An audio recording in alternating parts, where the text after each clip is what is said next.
En nombre de la Comisión de Resolución de Conflictos de la Cámara de Industria de Guatemala, CRESIG, les doy la más cordial bienvenida a nuestro desayuno conferencia mensual.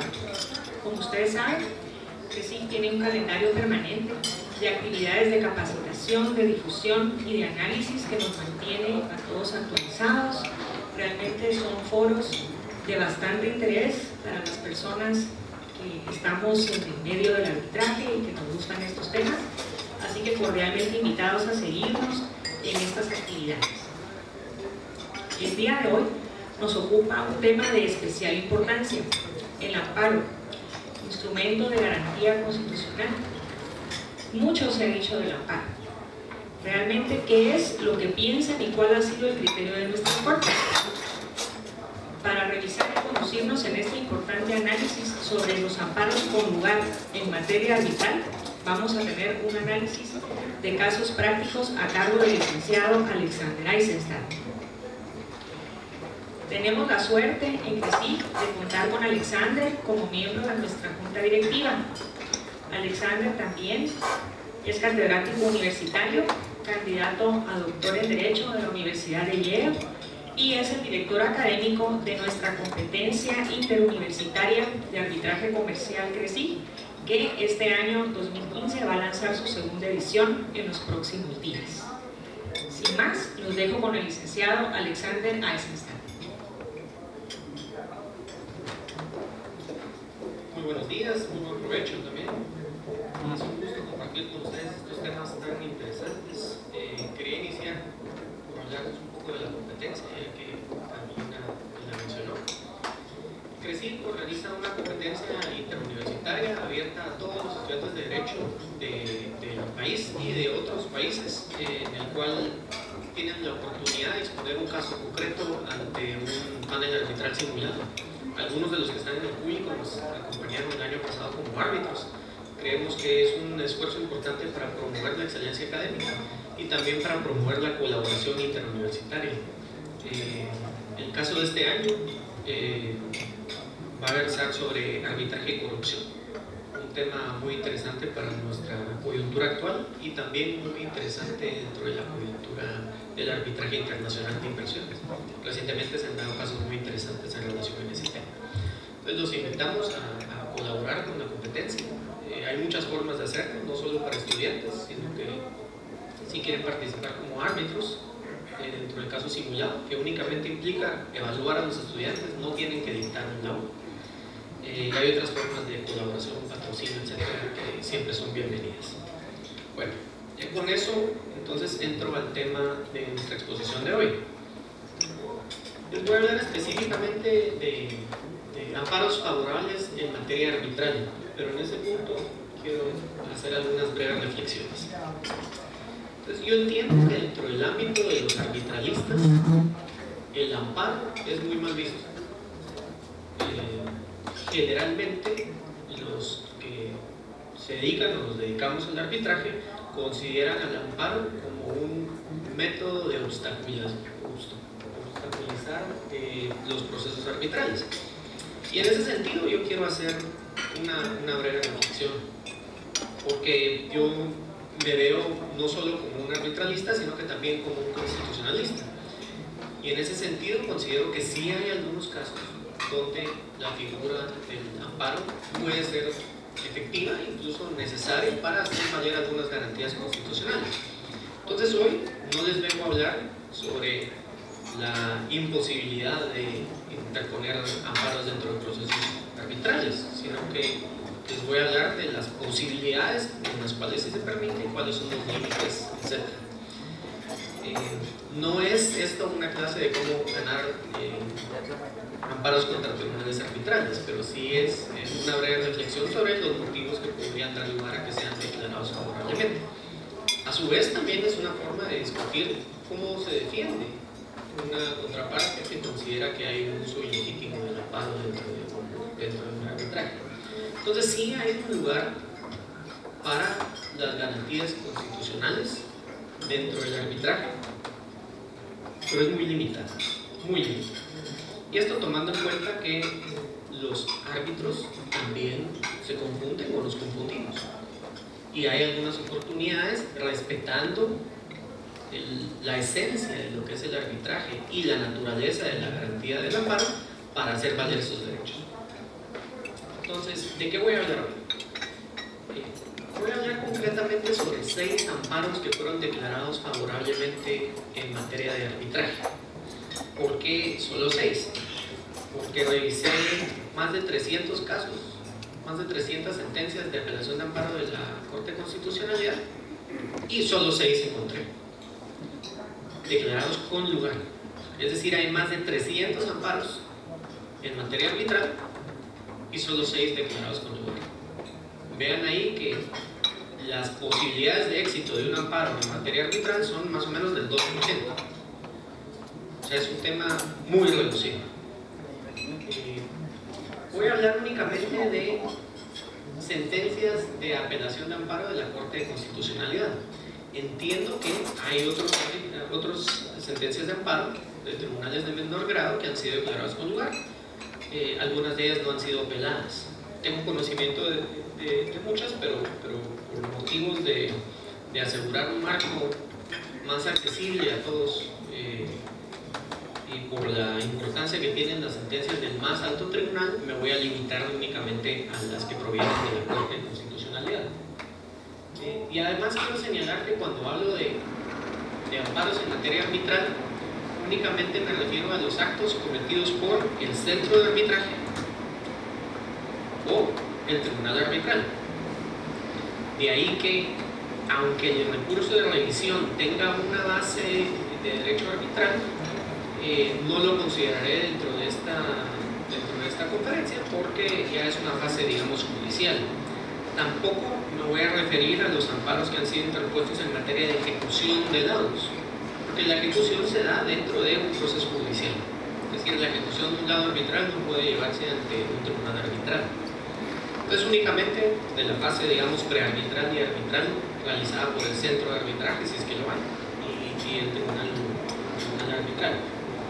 Bueno, los 3 puntos que vamos a discutir hoy es el análisis de estos más de 300 casos y que su inspiración viene en parte de la conferencia que hace un mes o unos meses nos dio acá el distinguido árbitro González de Cosío. Pude obtener ciertos parámetros importantes en materia de arbitraje que pueden obtenerse de las sentencias de la Corte de Constitucionalidad. Entonces hay algunos temas que podrían ser importantes para ustedes, que devienen no solo de los amparos que se han ganado, sino que también de aquellos que se han perdido. En segundo punto vamos a tratar las 6 sentencias en las cuales se resolvió de forma favorablemente, y en ese sentido es importante que tomen en cuenta que las sentencias en sí no siempre contienen suficiente información para hacer un análisis más detallado. Los antecedentes a veces son limitados y no es posible responder todas las preguntas que podemos hacer sobre el caso. Ahora, en varios de ellos tuve la oportunidad de contactar a por lo menos uno de los abogados que estuvo involucrado en el caso y me pudieron dar algunos detalles adicionales. Pero esta es información que obtuve fuera del texto específico de la sentencia. Y tercero, vamos a hablar sobre, tomando en cuenta toda la jurisprudencia de la Corte y la esencia del derecho arbitral, cuáles deberían de ser los lineamientos específicos sobre la garantía constitucional del amparo dentro del arbitraje. Es decir, si fuéramos a formular algunas teorías concretas sobre a dónde debieran de ir los pronunciamientos, serían las que yo propongo al final. Importante también que tomen en consideración que a veces el objetivo de un abogado litigante, que yo entiendo que el abogado que defiende una de las partes dentro de un arbitraje, lo que quiere es ganar, lo que quiere es favorecer los intereses de su cliente.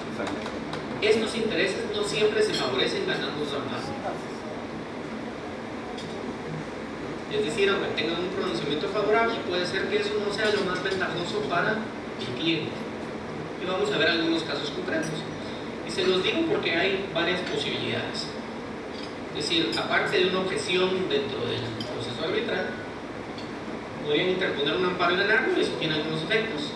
Podrían interponer una objeción y que esa objeción sea, si incide en el laudo final, sea eventualmente objeto de una reclamación por medio de una revisión, que es un proceso judicial por medio del cual pueden incluso variar los efectos del fallo. Y tercero, puede ser que ustedes simplemente pongan la objeción y no hagan nada, y eso resulte en que el fallo al final no se pueda ejecutar. Hay algunos casos donde la interposición del amparo, el efecto que tiene es que restablezca la posición supuestamente violada, y entonces eso permite que se lleve nuevamente el arbitraje, cuando lo que pudo haber sido más favorable para su cliente es que interponer una objeción, que esa vulneración permanezca, y eso al final haga que el laudo no se pueda ejecutar, porque hubo, digamos, la más común, que no se siguió adecuadamente el proceso establecido en la cláusula arbitral. Si ustedes tienen un laudo arbitral en el cual no se siguió ese procedimiento, ese laudo no se puede cumplir ante los tribunales, ni de Guatemala ni de ningún otro país, de conformidad con la Convención de Nueva York. Entonces, en algunas oportunidades puede ser que lo más conveniente para ustedes es objetar eso dentro del proceso y luego tener un laudo que no tiene cumplimiento efectivo. Para un árbitro, por supuesto, lo que menos desea es que al final las consecuencias de su decisión y luego todo el tiempo que han pasado se emita un documento al final que no tenga fuerza vinculante. Pues esa puede ser una posibilidad. De ahí que no es necesario siempre impugnar y agotar los procesos constitucionales ante cada reclamación que puedan tener dentro de un arbitraje, que pueden tener incluso efectos adversos. Entonces, el arbitraje y el derecho constitucional. Estaba revisando los antecedentes del arbitraje a nivel constitucional en Guatemala, y curioso, desde la Constitución de Cádiz de 1812 se menciona el arbitraje como un derecho. Incluso González de Cosío habla del derecho humano al arbitraje. Si ven, el arbitraje no es un concepto novedoso. De hecho, muchos autores dicen que precede la resolución judicial de las disputas. Y eso depende de cómo entendamos el arbitraje. Porque el arbitraje, o por lo menos yo, como me veo como árbitro, no me veo como una autoridad cuasi judicial. Un árbitro viene siendo un profesional que presta un servicio dentro de un encargo de confianza. No es un juez, y no es el equivalente a un juez. Es una persona que, en conformidad con sus conocimientos, debe resolver una disputa o dar los lineamientos para resolver una disputa de conformidad con sus conocimientos. De ahí que el arbitraje, incluso de equidad, necesariamente precede a la creación de un sistema judicial específico para resolver conflictos. Estas son algunas lecciones variadas que he encontrado en la jurisprudencia constitucional en relación al arbitraje. La mayoría, si no todos, de los amparos que voy a citar dentro de esta sección específica de nuestra conversación de hoy son amparos que han sido declarados sin lugar. Luego mencioné los que han sido declarados con lugar. Y al final de cada subtema incluyo el número del expediente. Por razones de espacio, de orden, no incluí los datos de la fecha en que fue emitida la sentencia, pero todos son expedientes de la Corte de Constitucionalidad que ustedes con el número de expediente lo pueden encontrar. El primero, por ejemplo, entre corchetes, 452-2013. Entonces, algunas lecciones breves de arbitraje que se obtienen de la jurisprudencia constitucional. Y estas son las que he seleccionado, que creo que son conformes con el derecho de arbitraje. Pues la primera es el principio de competence, o competence de la competencia, según su referencia.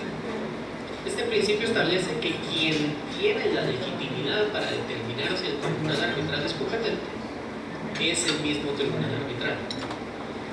Y cito la sentencia de la Corte de Constitucionalidad, que señala específicamente que el tribunal de amparo no está facultado para establecer la competencia o no de un tribunal arbitral o sobre la nulidad de la cláusula compromisoria. El segundo punto habla sobre la separabilidad, que lo voy a ver más adelante. Entonces, ¿quién determina si es que un tribunal arbitral es competente? El mismo tribunal arbitral. De ahí que, si ustedes consideran que el tribunal no era competente para conocer y aún así conoció, no es procedente el amparo. Lo que sería procedente en todo caso es plantear la objeción, que debiera de ser de conformidad con el reglamento del centro, con las reglas que rijan el proceso. Podría ser una sección de competencia, por ejemplo, pero no necesariamente. Entonces, el tribunal es el que determina si es que es competente para conocer un caso. Y esto puede relacionarse con la materia, puede relacionarse con el contrato, con el objeto y distintas valoraciones. Si un tribunal conoció, ustedes consideran que no debió de hacer, el amparo no es la vía para resolver. Y lo ha dicho la Corte de Constitucionalidad. Eso no significa que ustedes o sus clientes necesariamente se tengan que ver vinculados por un arbitraje o por un laudo arbitral que los afecte de un tribunal que era incompetente. Porque sí existen otros remedios para hacer valer ese derecho. Si ustedes lo objetaron dentro del arbitraje, lo pueden hacer valer luego durante la revisión. Eso es el tema de los recursos y de los amparos dentro del arbitraje requiere un poco de paciencia. Porque el hecho de que se haya tomado una determinación dentro del arbitraje no significa que esa decisión va a ser vinculante para ustedes en el final. Entonces se toma la determinación en ese momento sobre la competencia, será reiterada, supongo, dentro del laudo, y si ustedes lo objetaron podrán luego interponer el recurso de la revisión. Si la revisión, que la conoce una sala penal, no es favorable, tienen la vía del amparo. Vamos a hablar un poco de eso, porque hay países como Perú donde no permiten el amparo contra la revisión, pero en Guatemala sí. De hecho, una de mis recomendaciones sería, y no voy a hablar específicamente de los amparos contra el recurso de revisión, pero las probabilidades de éxito de un amparo interpuesto en contra de una revisión son mucho mayores que las probabilidades de éxito de un amparo interpuesto contra el centro de arbitraje o el tribunal de arbitraje. Suben sustancialmente las probabilidades de éxito. Entonces, el primer tema es la competencia. Segundo, tienen que tomar en cuenta que el arbitraje surge a partir de la autonomía de las partes. No puede ser impuesto a las partes sin su consentimiento. De hecho, incluso cuando se incluye por medio de contratos formularios, la misma Ley de Protección al Consumidor establece que debe incluirse en caracteres distintivos el hecho que el contrato contiene una cláusula de arbitraje. Pero incluso si las partes han firmado un acuerdo arbitral, tienen la completa libertad de abandonarlo si es que se ponen de acuerdo. Se tienen que poner de acuerdo todos los que son parte de la controversia o de la cláusula arbitral en su caso. Es decir, incluso si es que ustedes ya están tramitando un arbitraje que lo está conduciendo un tribunal arbitral, las partes pueden ponerse de acuerdo para remover la competencia del tribunal arbitral e irse a otros foros. Y ese foro podría ser otro arbitraje con otras normas, incluso variar las normas que ya están, por medio de las cuales ya están operando, o podrían decidir simplemente irse ante los tribunales de justicia. Entonces, el arbitraje surge a partir de la voluntad de las partes en uso de su derecho de autodeterminación y libertad de comercio, que lo conservan durante todo el arbitraje y pueden retirarse en cualquier momento, siempre y cuando haya consenso entre los dos. Es decir, si el demandado y el demandante se ponen de acuerdo, tiene que haber ese consenso. No lo puede decir solo una de las partes. Pero si ya tiene una cláusula arbitral, basta con el consentimiento de una para iniciar el arbitraje. Ahí sí no tiene que haber consenso. Esto no impide tampoco algunos casos excepcionales de conformidad con lo que establece la ley de arbitraje y la jurisprudencia de la Corte de Constitucionalidad. Por ejemplo, solicitar medidas judiciales de urgencia. Siempre y cuando dentro de ese proceso judicial no se conozca el fondo de la reclamación, sino que solamente se tome una medida específica de protección. De hecho, muchos centros arbitrales, incluso dentro de su reglamentación, incluyen medidas de protección para tomar medidas especiales de urgencia. El Centro de Arbitraje de Estocolmo, por ejemplo, tiene un árbitro tiene la posibilidad de que se nombre un árbitro de urgencia, que no es el mismo árbitro que conocerá luego la reclamación, solo para que tome alguna medida especial de conservación en casos extremos. Pero mi experiencia dentro del arbitraje es que las medidas cautelares generalmente no son indispensables, como vamos a ver en el último caso, el penúltimo caso, y el tribunal tiene que ser muy cuidadoso en la forma en que las dicta. Algunos otros puntos. La materia que no es arbitraje. Estos puntos únicamente incluyen aquellos sobre los cuales se ha pronunciado la Corte de Constitucionalidad, pero la materia no arbitrable es mucho más extensa. Incluso ustedes pueden ver la ley de arbitraje, más familia, por ejemplo. Entonces, ¿cuál es la materia no arbitraria?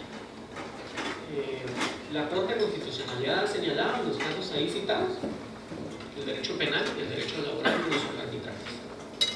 Eso está dentro de la misma ley de arbitraje.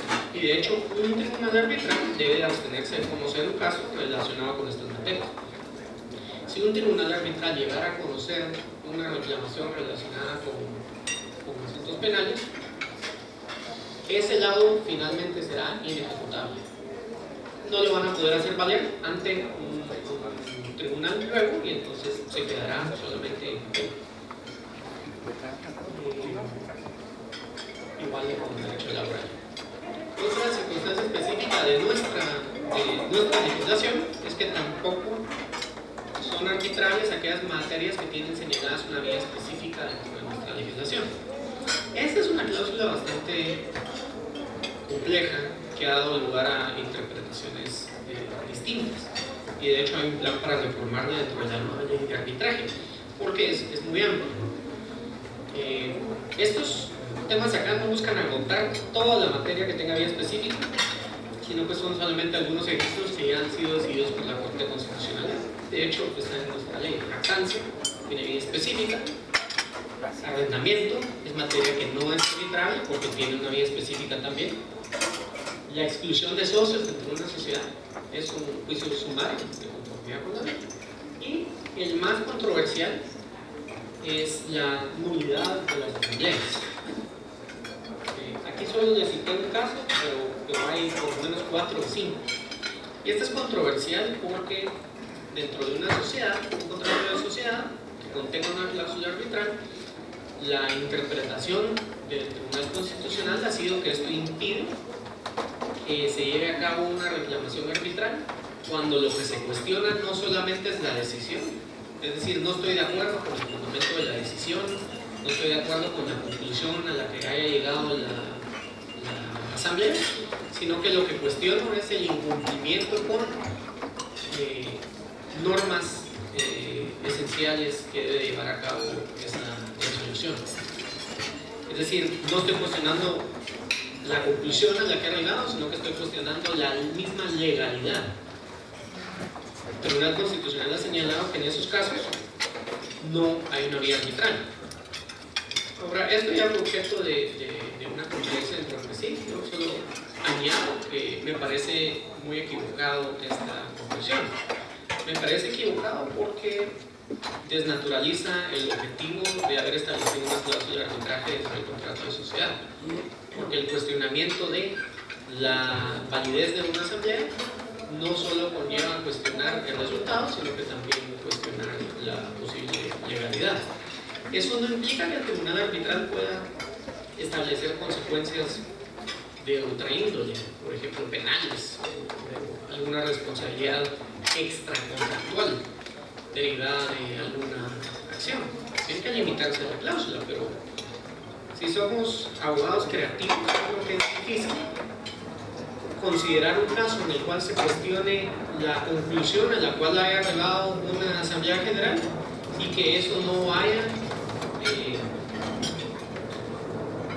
que eso no incluya también algún argumento sobre la posible violación a alguna norma legal, incluso la buena fe, algún otro principio más general del derecho.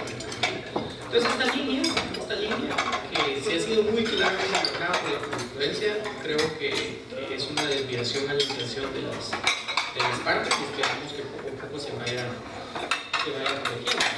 Porque lo que hace en el fondo es excluir la materia societaria del arbitraje y El derecho societario es parte muy importante del arbitraje específicamente dentro de la Unión. Bueno, un punto tal vez más específico sobre lo que vamos a discutir hoy. El amparo no es procedente cuando existe una cláusula arbitral.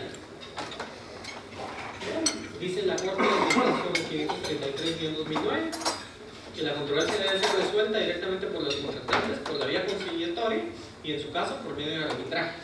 Pues el conflicto es entre parte y no un conflicto constitucional que debe ser dilucidado por un tribunal de amparo. Esto es importante que lo recuerden porque vamos a ver un caso más adelante donde el tribunal hace precisamente esto. Entonces, ¿quién es el que debe resolver las controversias que existan entre las partes dentro de un proceso arbitral? El tribunal de arbitraje.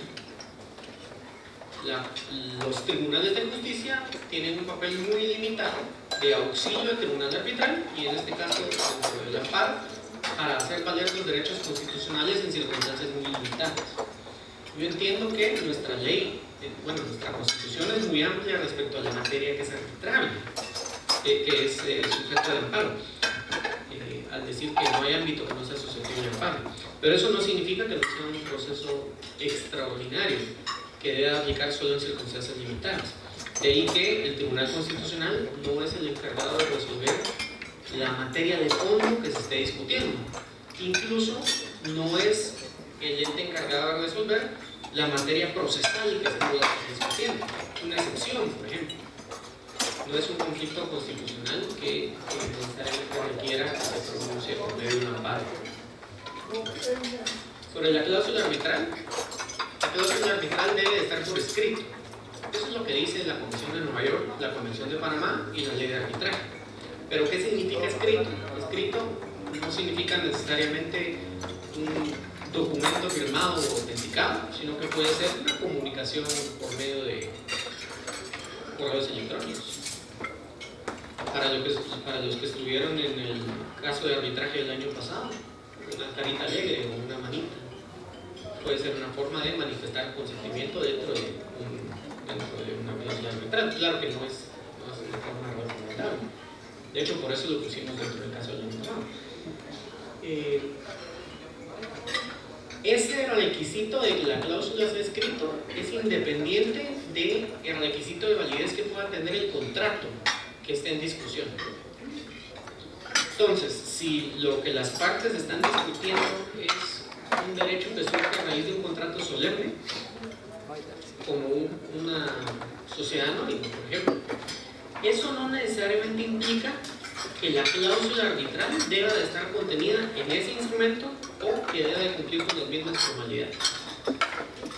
Si hay dos accionistas, por ejemplo, que están discutiendo una materia societaria y no hay cláusula arbitral dentro de la estructura social, bien pueden ponerse de acuerdo ellos, independientemente, para resolver el conflicto entre ellos dos por medio de un arbitraje, incluyendo una cláusula arbitral que no requiere estar contenida en la estructura pública.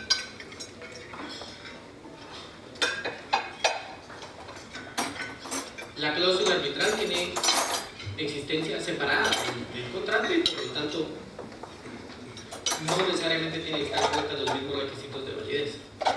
No por esto quiero decir que si ustedes celebran una cláusula arbitral relacionada con una sociedad que no está contenida dentro del contrato de sociedad, significa que puede aplicar a cualquier socio, incluso cualquiera que venga en el futuro, ¿no? Eso les generaría algunos problemas adicionales. Pero si ya existe una controversia entre dos socios y el pacto social no incluye una cláusula arbitral, bien pueden ponerse de acuerdo ellos dos para resolver ese conflicto por medio de una cláusula arbitral celebrada únicamente con el cumplimiento de que sea por escrito. ¿Por qué? Porque se basa en el principio de autonomía de la voluntad, que implica que el arbitraje es producto de la voluntad de las partes. La separabilidad de la cláusula arbitral, y este es un punto esencial del derecho arbitral. Y ustedes ya lo conocerán, pero yo lo pongo acá porque es muy importante que el Tribunal Constitucional lo repita. Y en el fondo la separabilidad implica que la cláusula de arbitraje tiene validez con independencia del contrato de arbitraje, del contrato que se discute, aunque esté contenida dentro del mismo contrato. Entonces, un ejemplo concreto: ustedes tienen una cláusula de arbitraje dentro de un contrato de sociedad, y el contrato de sociedad no cumple con ciertos requisitos de validez indispensables para hacer un contrato de sociedad. Ahorita no se me ocurre alguno específico. Y la parte demandada, por ejemplo, argumenta que ese contrato es nulo. Uno podría presumir, lógicamente, si no conoce el principio de separabilidad, que eso implique también que considere que el arbitraje es nulo. Si considera que el contrato en el cual está contenido la cláusula arbitral es nulo, entonces objetará a que se resuelva por medio del arbitraje, porque dirá que ese también es nulo. Pero no, dentro del arbitraje hay una separación, una ficción que permite presumir la validez de esa cláusula arbitral con independencia de la validez del contrato. ¿Por qué? Porque si no, en todo caso en que alguna de las partes argumente la nulidad del contrato, va a impedir que se aplique el arbitraje y se llama un foro judicial. Entonces hay una presunción de validez de la cláusula arbitral independientemente de la validez del contrato, y será el tribunal arbitral el que determine la validez de la cláusula y del contrato, y el tribunal arbitral bien puede determinar que el contrato y la cláusula son nulas. Pero eso lo determina el tribunal arbitral, de conformidad con el principio de competencia y la separabilidad de la cláusula. Y en ese sentido les quiero leer lo que ha dicho la misma Corte de Constitucionalidad.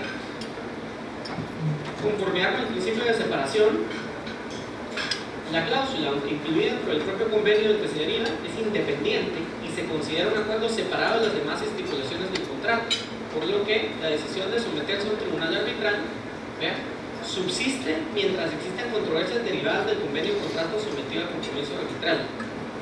Lo más importante, aunque el mismo se haya terminado, rescindido o anulado. Hay una presunción de que la cláusula es válida, aunque el contrato finalmente se determine nulo. Y es una forma de evitar que el sometimiento al arbitraje sea simplemente anulado por alguna de las partes argumentando la nulidad del contrato. Si no, en todo caso, lo que podría hacer cualquier demandado es argumentar que el contrato es nulo, irse a sede judicial y es el que determina el juez. Entonces hay una presunción de esa validez. Aunque ustedes argumenten que el contrato es nulo, lo deben de hacer ante el tribunal arbitral, quien estará obligado a declarar la nulidad si es que realmente existen motivos para ello. Bueno, y esto no es una... Yo sé que hay muchos aquí que son expertos en arbitraje, que tienen una trayectoria muy grande, pero para los que no lo son y los que están interesados en ir conociendo un poco más del tema, esta no es una noción controversial o novedosa del derecho arbitral. Es un principio esencial de la génesis del arbitraje, reconocida en todos los instrumentos de derecho internacional. Entonces no es un aspecto sobre el cual hay alguna controversia específica o sea un tema muy novedoso. Hay, claro, algunas posturas dentro de este principio que pueden ser sujetas a interpretación, pero el principio de separabilidad es un tema esencial del arbitraje. Sobre el centro de arbitraje, la Corte de Constitucionalidad ha sido bastante uniforme en mantener la postura de que es un ente que simplemente presta servicios logísticos para la realización del arbitraje. Es decir, no toma decisiones concretas sobre el fondo del arbitraje.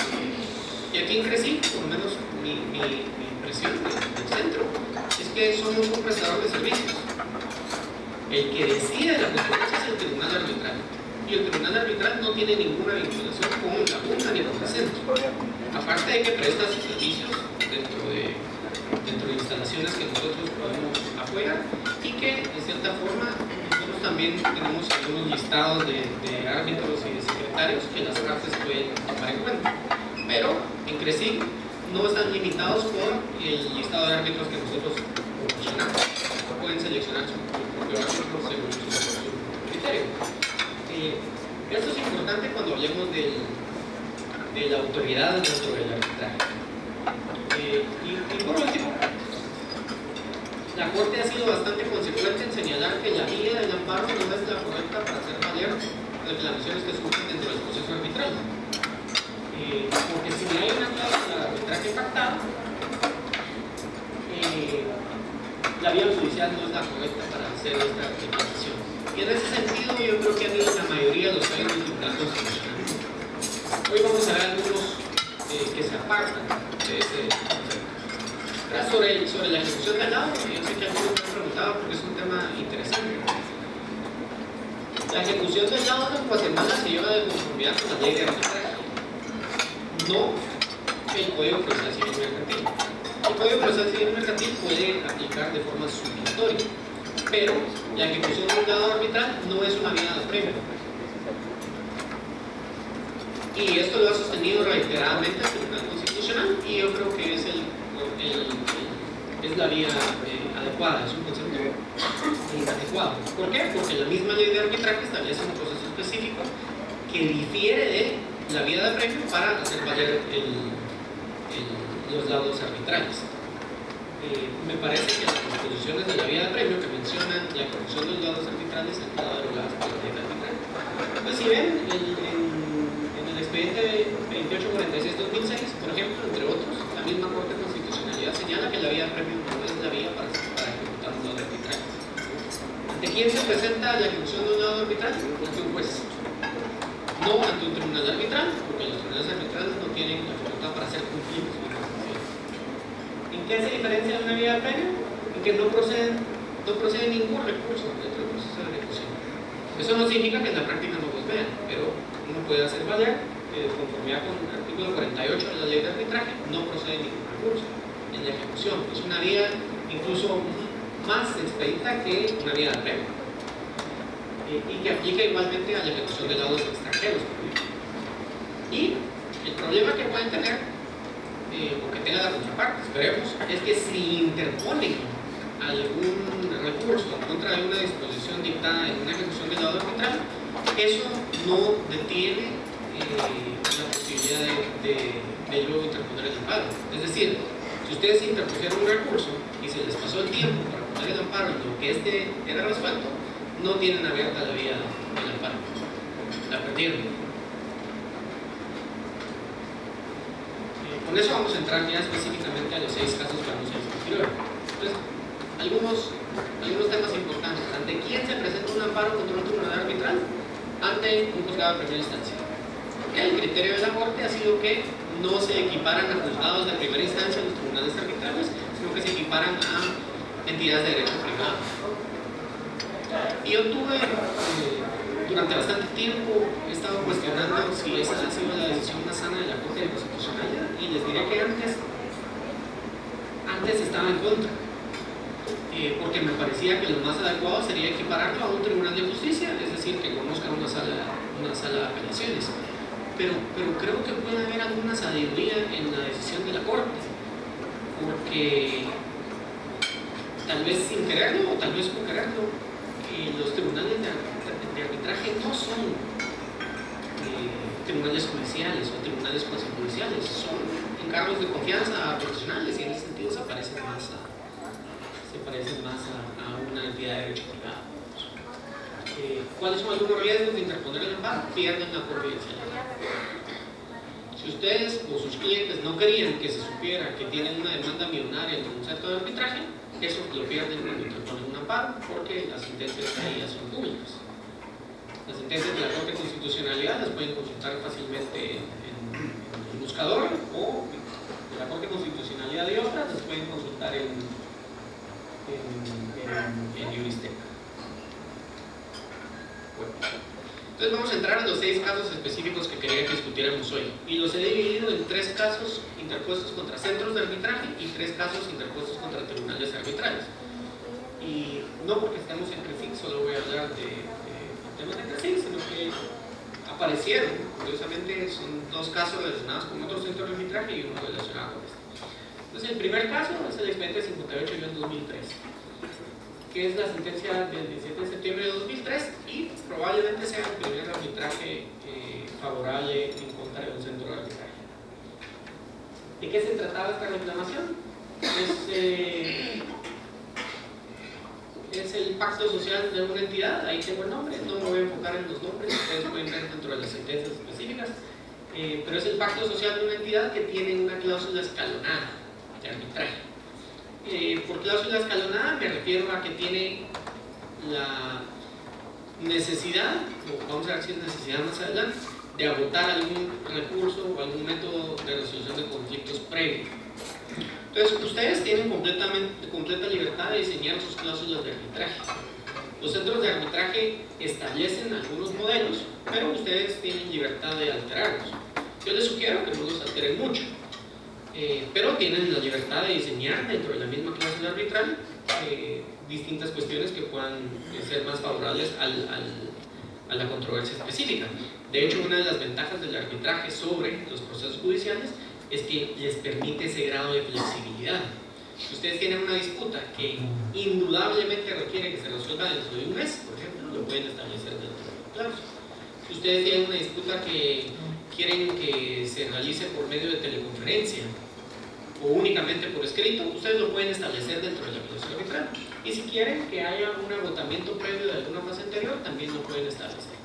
Es lo que sucedió dentro de la cláusula arbitral contenida en el pacto social, que establecía expresamente que si había un conflicto entre los socios relacionado con una asamblea general, este se deberá de conocer en sesiones sucesivas por personas que no hayan estado involucradas hasta que se resuelva. Es una cláusula distinta.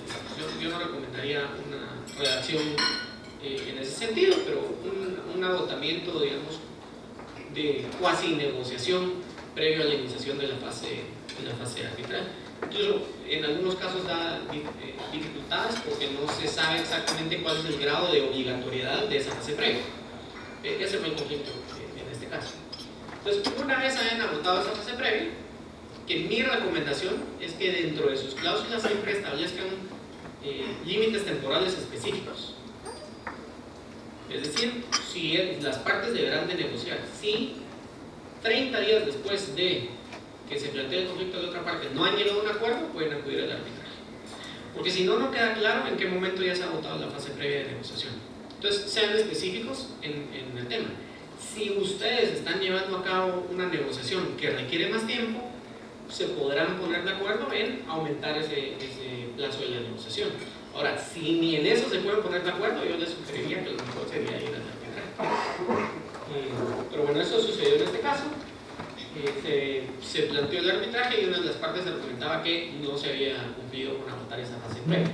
El centro de arbitraje lo admitió y admitió la demanda y dio a conocer a la otra parte el planteamiento para que se pronunciara. Es decir, la primera resolución emitida por el centro de arbitraje. Y resolución es un término amplio en este sentido, porque no me refiero por eso a que sea una autoridad consecuencial. ¿Qué es lo que establece el tribunal? Que se fuerza a la sociedad amparista a someterse a un proceso arbitral sin que se hayan satisfecho los procedimientos en ella convenidos.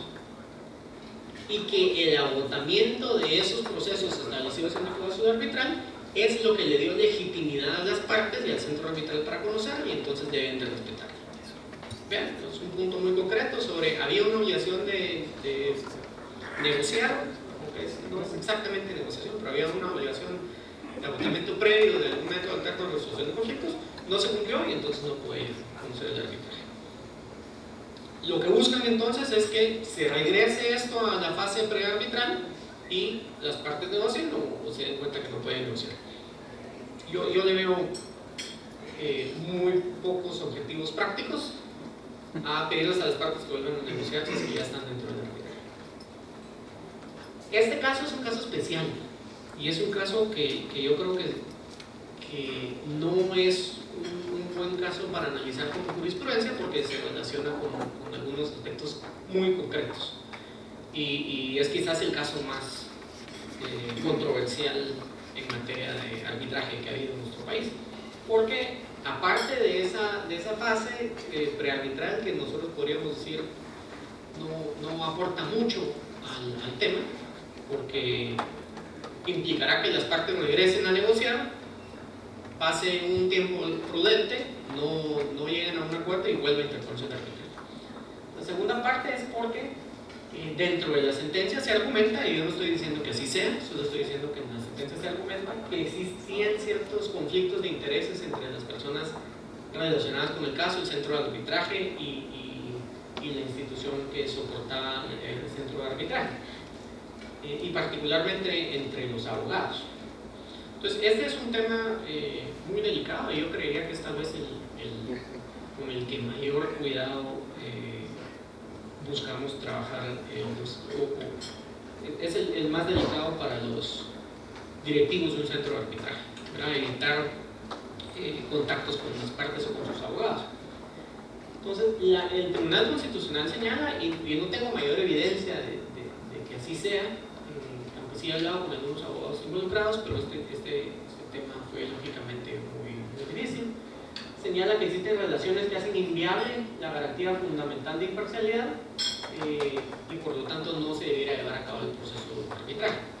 Este caso no se relaciona con los árbitros, sino con los abogados y el centro de arbitraje. Les diría que hay una relación mínima de influencia que puede tener el centro de arbitraje dentro del proceso arbitral. Realmente, viéndolo desde adentro, les diría que es muy poca o casi nula, aparte de la constitución del tribunal arbitral, si es que la cláusula se les permite. Bueno, entonces finalmente la Corte declara con lugar al amparo.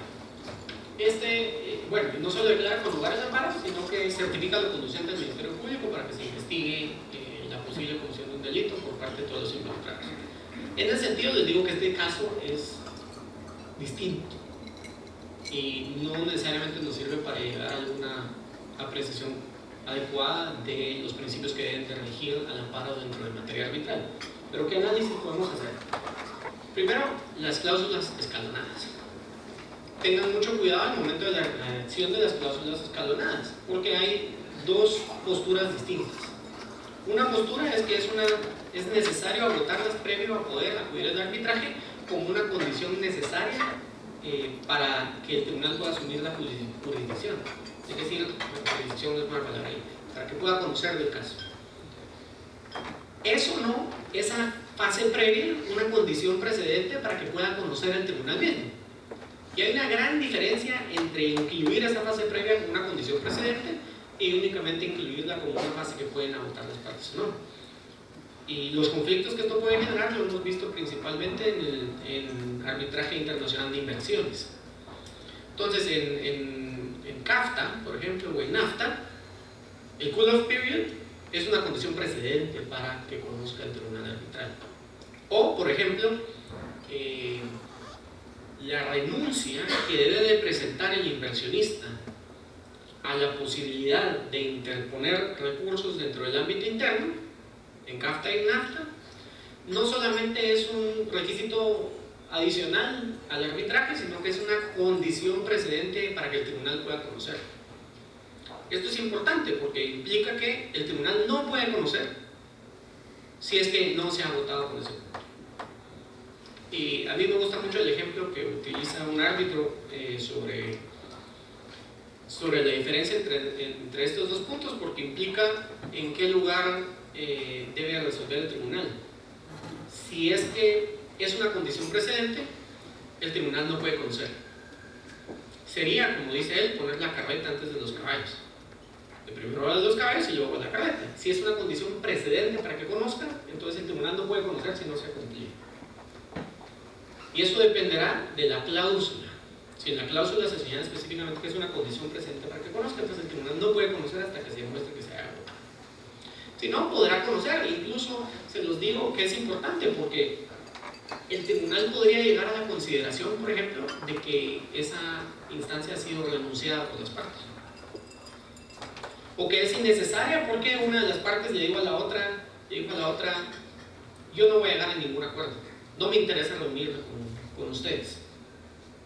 Un tribunal lógicamente podría determinar que eso implica una renuncia a esa fase, pero si es una condición precedente para que el tribunal mismo conozca, el tribunal únicamente puede llegar a esa determinación conociendo los argumentos de las partes y llegando a la conclusión de que fue renunciada. Vean, si ponen la carreta o ponen el caballo antes. Entonces, en este punto me parece que el Tribunal Constitucional determina que sí es una condición precedente, y hasta que no se demuestre el agotamiento, el otro no puede conocer. Pero no tengo datos concretos sobre si se agotó o no se agotó. Lo importante, y vamos a ver que las cláusulas escalonadas son las que mayor problema dan, es necesario que ustedes tengan ese cuidado dentro de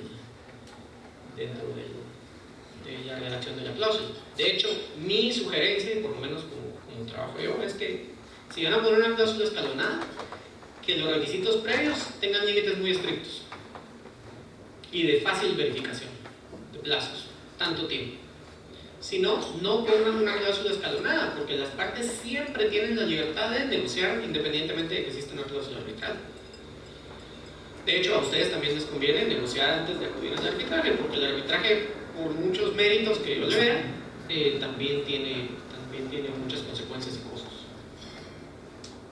El segundo punto es: ¿quién es el encargado de determinar si es que el tribunal de arbitraje tenía competencia para conocer o no, porque se había o no se había agotado la fase previa? El tribunal arbitral.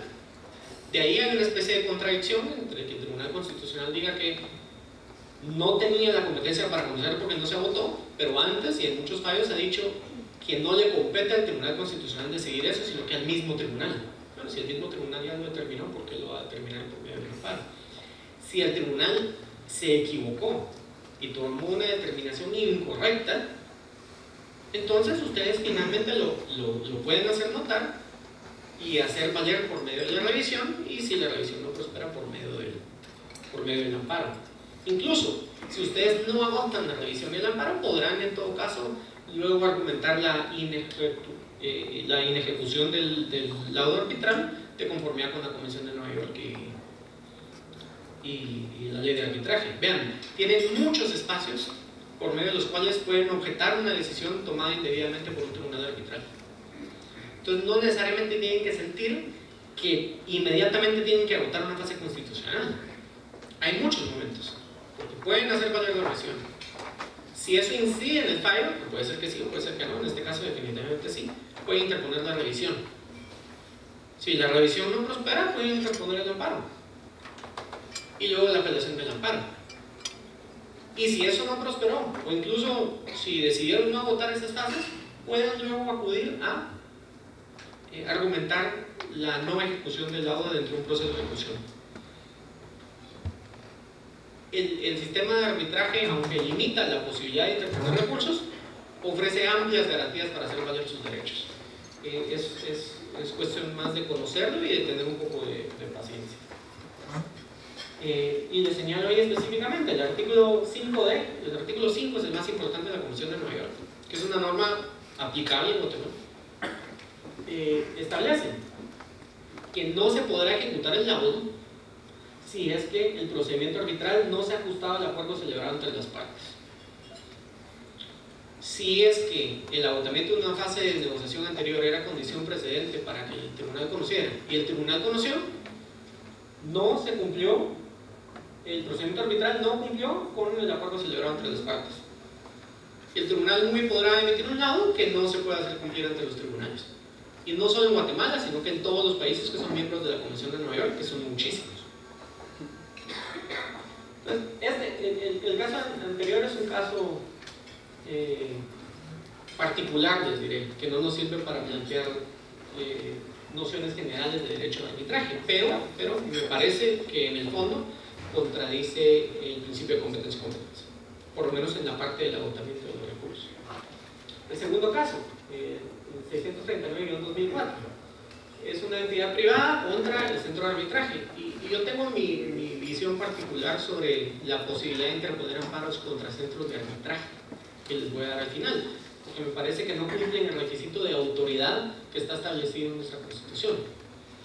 De hecho, la Constitución permite que se establece un ámbito muy amplio para interponer amparos, pero estos siempre deben de provenir de actos de autoridad, incluso si son actos de autoridad de sujetos privados.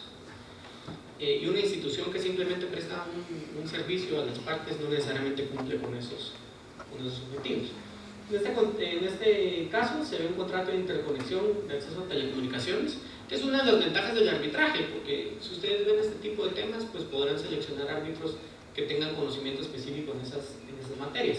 Nuevamente, una cláusula escalonada, donde señala que las partes deben de resolver amigablemente dentro de 30 días siguientes de la notificación de la controversia de la otra parte, y si no se ponen de acuerdo, entonces podrán acudir al arbitraje, en este caso arbitraje de equidad.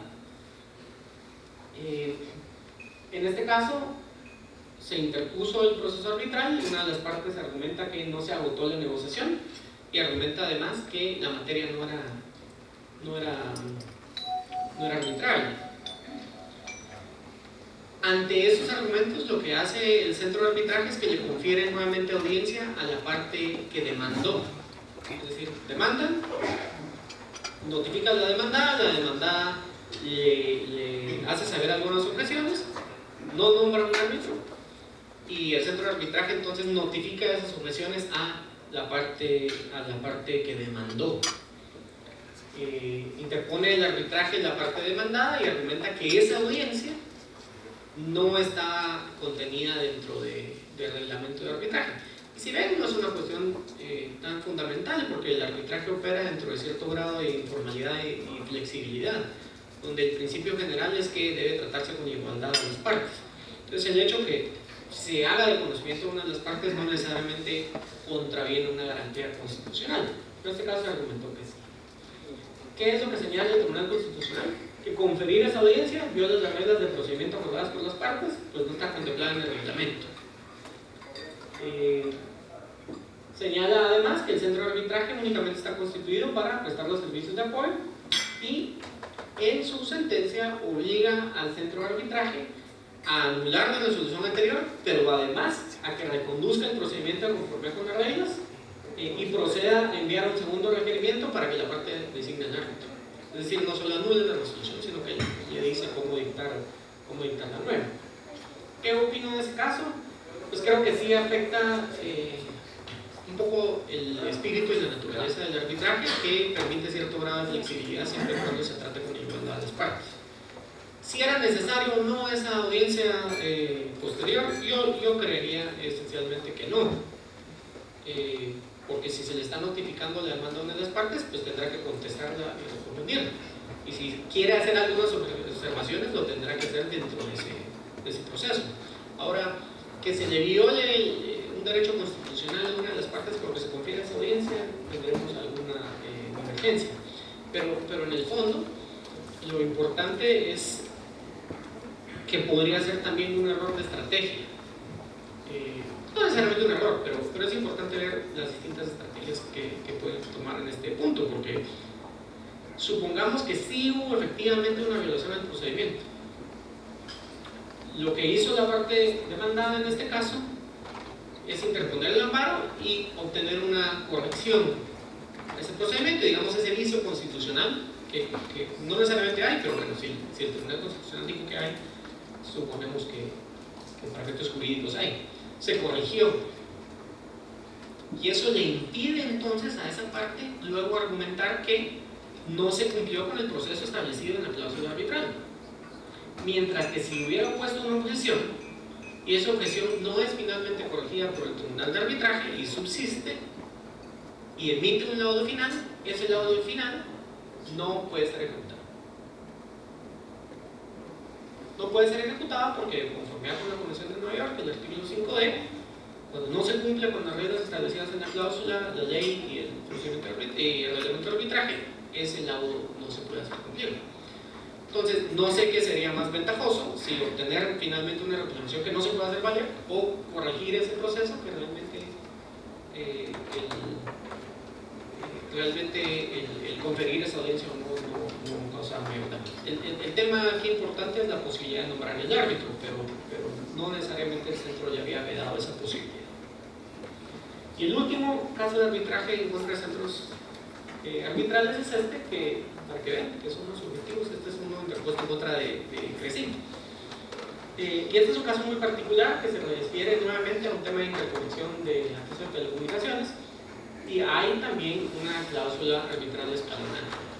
Pero la cláusula arbitral escalonada no fue el motivo principal de la reclamación. El tema acá es que era muy difícil notificar a la parte demandada.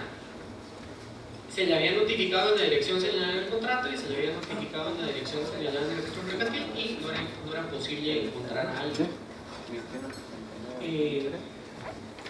El abogado de la parte demandada señala varios meses después que simplemente encontró un legajo con una notificación afuera de la puerta donde se le declaraba rebelde, pero pues no tuvo la oportunidad de conocer la demanda. Y vean, se presenta la solicitud de arbitraje o la demanda de arbitraje y se notifica la parte demandada el 7 de diciembre del 2001 y se hace constar una cédula que no se pudo realizar la notificación. El 10 de enero del 2002 se vuelve a intentar y no se puede hacer la notificación. El 14 de enero del 2002 se vuelve a intentar y no se puede hacer la notificación. El abogado de la parte demandante entonces presenta una nueva dirección y una solicitud de que se nombre una notaria que haga la notificación. Efectivamente se nombra la notaria, se le discierne el cargo en este, no sé si es el término adecuado, pero se le presenta el expediente, hace la notificación y presenta el acta notarial haciendo constar esto dentro del tribunal arbitral, dentro del centro de arbitraje. No contesta y entonces luego se le declara rebelde y la misma notaria sigue realizando las notificaciones. Varios meses después, o incluso tal vez un año después, el abogado de la parte demandada dice: nunca nos notificaron. Entonces vean, es un tema complicado. Y lo que establece el Tribunal Constitucional es que dentro del acta de notificación se señala que se le presentó la documentación a una persona, pero no se hace constar si esa persona es trabajador, representante, etcétera, de la compañía demandada. Pero qué difícil si uno llega a hacer una notificación y que esa persona específicamente le sería un nombramiento, que le va a constar alguna relación específica. Y entonces el tribunal aquí actúa con cautela y ante la duda de que se pueda afectar el derecho constitucional de la parte demandada, otorga el amparo y retrotrae el proceso a la fase inicial para que se le vuelva a notificar la demanda.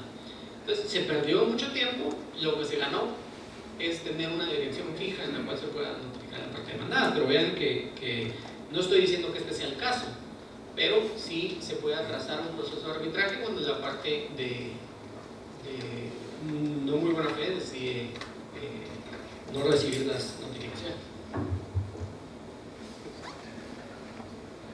Bueno, ¿cuál es el análisis concreto en este punto?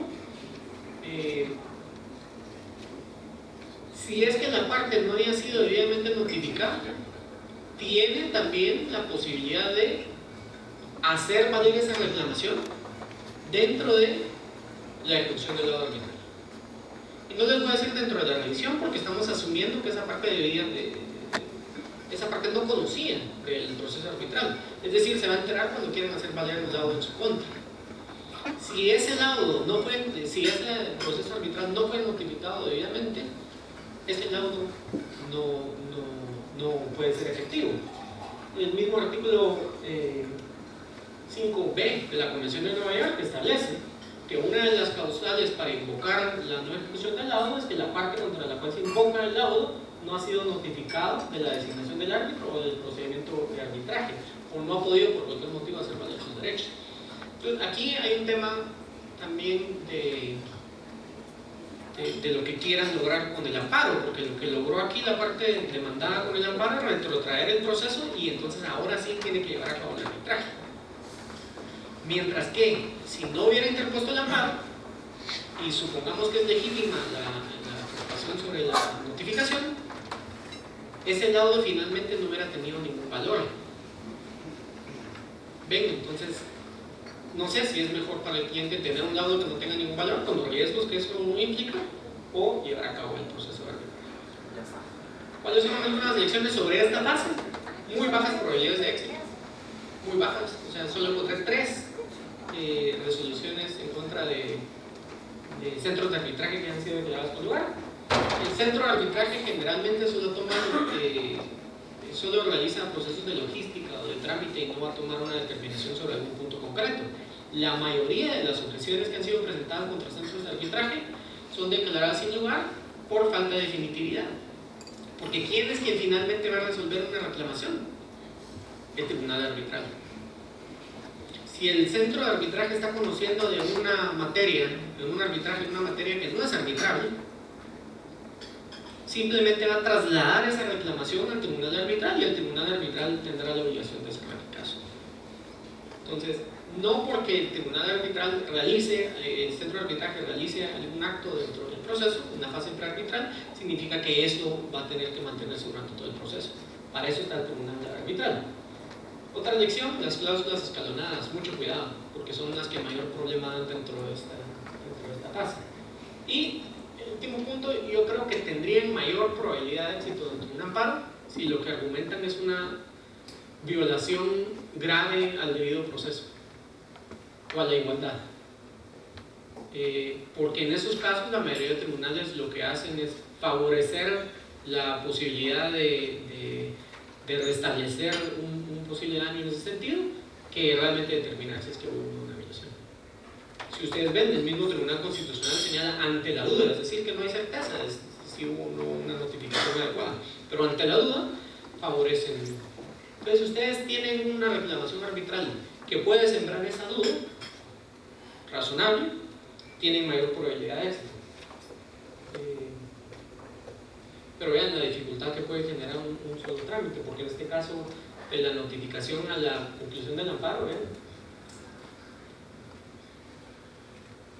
es del 13 de septiembre del 2004 la sentencia final, y la primera notificación se hizo el 7 de diciembre del 2001, y lo que hace el tribunal es retrotraer toda la notificación de la demanda. Entonces hemos perdido 4 años y no ha sucedido nada.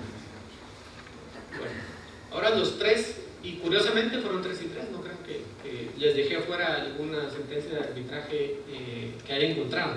Eso no quiere decir que no hayan otras, incluso algunos de ustedes podrán tenerlas, pero yo no las encontré. Entonces este es un amparo interpuesto contra un tribunal de arbitraje derivado de un contrato de agencia entre dos empresas navieras. Y les debo de admitir que entender los hechos del caso de la sentencia es muy difícil. De hecho, incluso hablando con los abogados me fue más fácil entenderlo, pero es difícil. En este caso la reclamación proviene de, y bueno, aquí se encuentran los abogados que conocieron ese caso, que sabrán más que yo. Entonces este caso es interesante porque se deriva específicamente del rechazo de la excepción de prescripción. Una de las partes había interpuesto un juicio sumario de daños y perjuicios por desprestigio de fama mercantil, y ese sumario tuvo varias complicaciones que eventualmente llevaron a su rechazo, pero ese rechazo incluye varias enmiendas del procedimiento, entonces no queda enteramente clara si fue admitido o no fue admitido. Pareciera que la enmienda del procedimiento, hubo una enmienda del procedimiento que inventó una resolución que no existía. Entonces hubo complicaciones importantes, pero la conclusión del tribunal es que al final ese juicio sumario no fue admitido, por lo tanto no interrumpía la prescripción. Una de las partes argumenta que hay prescripción dentro del tribunal arbitral, dentro del proceso arbitral, y por lo tanto debía de rechazarse la demanda. El tribunal arbitral determina que no hay prescripción porque ese juicio sumario efectivamente interrumpió esa prescripción. El demandado no está de acuerdo, interpone un amparo. Y en el amparo, la Corte de Constitucionalidad resuelve básicamente la prescripción. O sea, básicamente resuelve la excepción de prescripción. ¿Y qué es lo que hace el tribunal de primera instancia? Y señala que ese juicio sumario no se podía tomar en cuenta para resolver la prescripción porque, como se había rechazado la demanda, es una demanda que nunca había existido. Y ordena al tribunal arbitral a que dicte una nueva resolución de conformidad con lo establecido en el amparo. Es decir, le está diciendo al tribunal arbitral que anule el rechazo de la prescripción y vuelva a resolver la prescripción declarándola con lugar. Entonces, este caso, pues por supuesto que fue muy ventajoso para el cliente en este sentido, porque lograron la resolución de la excepción de prescripción dentro de la vía constitucional. Pero viéndolo en este foro que es, digamos, más académico, creo que no es un buen precedente. Y no es un buen precedente por 2 puntos. Voy a empezar con el segundo. Porque la Corte de Constitucionalidad ya había dicho que no es el ente encargado de resolver los conflictos derivados de las partes relacionadas con un arbitraje, porque para eso está el tribunal arbitral. Y aquí, en esencia, lo que está haciendo es resolver la excepción de prescripción. que no le corresponde al ámbito judicial constitucional, sino que le corresponde al tribunal arbitral. Oiga, eso no quiere decir que yo esté diciendo que el tribunal tenía la razón a rechazar la prescripción. Puede ser que haya estado equivocado, pero si un tribunal arbitral resuelve incorrectamente una excepción, no solo de prescripción, sino que de cualquier materia, la vía adecuada para hacer valer eso es plantear la objeción y luego acudir a la revisión. Y la revisión debiera de anular esa decisión y declarar con lugar la excepción, y entonces sería la misma conclusión. Pero es complejo que por medio de la vía constitucional se resuelva lo que las partes le encargaron al arbitraje. Y otro punto es que no se relaciona directamente con el tema general, es que la demanda sumaria fue rechazada por el tribunal argumentando que existía una cláusula de arbitraje. Eso tampoco me parece adecuado, porque las partes tienen en todo caso la posibilidad de renunciar al arbitraje. Entonces, si uno presenta una demanda sumaria y la otra parte no interpone una objeción de incompetencia, supongamos, se puede llevar el caso dentro de un juicio sumario. No hay ningún problema. Esa decisión no la puede tomar el tribunal por las partes. Eso sí, si la otra parte llega a interponer una objeción de incompetencia, el tribunal tiene la obligación de abstenerse de conocerla. Entonces, el hecho que haya rechazado el tribunal, incluso por medio de una enmienda del procedimiento, y no me queda claro exactamente cómo funcionó, pero en este caso lo que quiero dejar claro es que el que tenga una cláusula arbitral no le cierra la vía judicial si es que la otra parte no se opone. No es necesariamente lo mejor para el sistema. Entonces, ese es, interesantemente, la primera sentencia de amparo que encontré que se resolvió favorablemente en contra del tribunal arbitral. O sea, son escasos y esta fue la primera. No creo que sea un buen precedente, habrá sido favorable en ese caso específico, pero no creo que sea un buen precedente porque traslada a la materia constitucional la resolución de un tema que no solo debe ser conocido por el tribunal arbitral, sino que no es materia constitucional. El segundo caso, y voy un poco más rápido, es una entidad privada contra un tribunal de arbitraje relacionada con un contrato de sociedad. Les confieso, para que vean que no hay conflicto de interés, que yo soy uno de los interponentes de este caso, de los abogados. Y este era un caso muy curioso, donde hubo un arbitraje entre dos socias de una sociedad de responsabilidad limitada. Y esas dos socias tenían un conflicto muy grave que hasta donde entiendo persiste, donde una demandó a la otra. En el arbitraje únicamente habían dos partes, una socia actora y una socia demandada. La socia actora le pide al tribunal arbitral que embargue los bienes de la sociedad de responsabilidad limitada, varios bienes inmuebles. El tribunal arbitral accede a esa petición sin citar a la otra parte, no estoy diciendo que tenga la obligación de citar a la otra parte, pero accede a esa petición y embarga los bienes. Para embargarlos es necesario que obtenga asistencia judicial, entonces obtiene la asistencia judicial de un juez y es un juez el que finalmente envía los oficios al registro de la propiedad. Y es curioso este caso porque no existía ninguna intención de vender los bienes, entonces eso generó alguna pugna entre las partes porque implicaba que quería deshacerse de los bienes cuando esa no era la intención. Entonces, si ven, se están embargando los bienes de un tercero, de la sociedad, que no es una de las socias. Es más, yo creo que incluso había más socios. Entonces, en el conflicto entre dos partes se están embargando los derechos de la sociedad, que no es parte del arbitraje. Distinto sería si es que la sociedad también es parte del arbitraje. ¿Qué puede hacer la tercera en este caso? Pues la ley de arbitraje prohíbe las tercerías. Entonces no puede intervenir dentro del arbitraje para hacer constar que se enteró que en el registro de la propiedad hay embargos en su contra. Y de hecho era complejo el caso porque no había ninguna reclamación en contra de la sociedad. Y el objetivo del embargo generalmente es poder hacerse pago con esos bienes al final en caso de una reclamación. Entonces, como no había ninguna forma dentro del proceso de arbitraje para hacer valer los derechos del tercero, se interpuso un amparo. Y aquí tienen un pequeño problema, y es contra quién interponen el amparo: contra el tribunal arbitral o contra el juez, que el juez apoyó, digamos, el auxilio judicial. Entonces, el criterio de la Corte ha sido que el juez únicamente cumple con realizar lo que es solicitado por el tribunal arbitral. De ahí que no es una autoridad para efectos del amparo y el amparo no procede contra el juez, procede contra el tribunal arbitral. Y este caso se interpuso contra el tribunal arbitral, que es, digamos, el principal responsable de haber dictado la medida. Entonces, bueno, tengan en cuenta que si van a interponer un amparo y quieren que sea favorable, tendría que ser contra el tribunal y no contra el juez. No por eso estoy abocando que interpongan amparos. Ustedes deberán de tener el criterio para determinar cuándo es procedente según los intereses de nuestro sistema de justicia. ¿Qué es lo que determina finalmente la Corte? Que deviene ilógico jurídicamente que la entidad se vea afectada en su patrimonio. Distinto sería el caso, señala, que hubiera una reclamación contra la sociedad y que la sociedad fuera parte, o se hiciera un análisis, digamos, de levantamiento del duelo corporativo para indicar que realmente esos bienes pertenecían a la parte demandada y entonces querían acudir a ellos.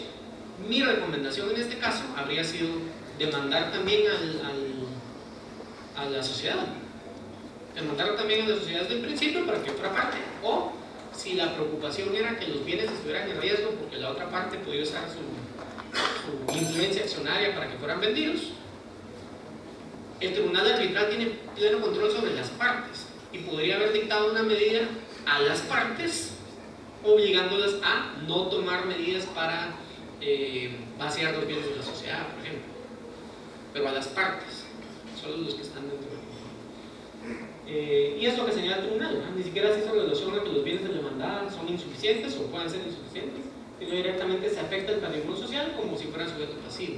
Es decir, si al final los bienes se van a subastar o ejecutar y se va a cobrar con ellos, que es imposible si es que no es un sujeto pasivo de la religión. Entonces, la conclusión de este caso es que tienen mayores posibilidades de obtener una resolución favorable dentro de un amparo si es que es un tercero que está siendo afectado. De hecho, la jurisprudencia internacional sí sigue esa línea, incluso en Perú, que está muy limitado. Si son un tercero, entonces no tienen la posibilidad de plantear objeciones en el tribunal arbitral ni acudir a la revisión, entonces les queda este proceso constitucional, pero en todo caso también muy limitado. Y el último caso que vamos a ver hoy es una entidad privada en contra también de un centro de arbitraje, de un tribunal arbitral. En dos de los que he hablado hoy han sido AOC, relacionado con un contrato de derechos de fibra óptica. Si ustedes ven, el tema de telecomunicaciones ha llevado la bandera por lo menos en los 6 casos de arbitraje. En este caso es muy curioso porque se emite un laudo que concluye el proceso el 9 de noviembre del 2007 y luego 7 meses después, más o menos, la parte victoriosa dentro del arbitraje se da cuenta que no solicitó un detalle de las costas.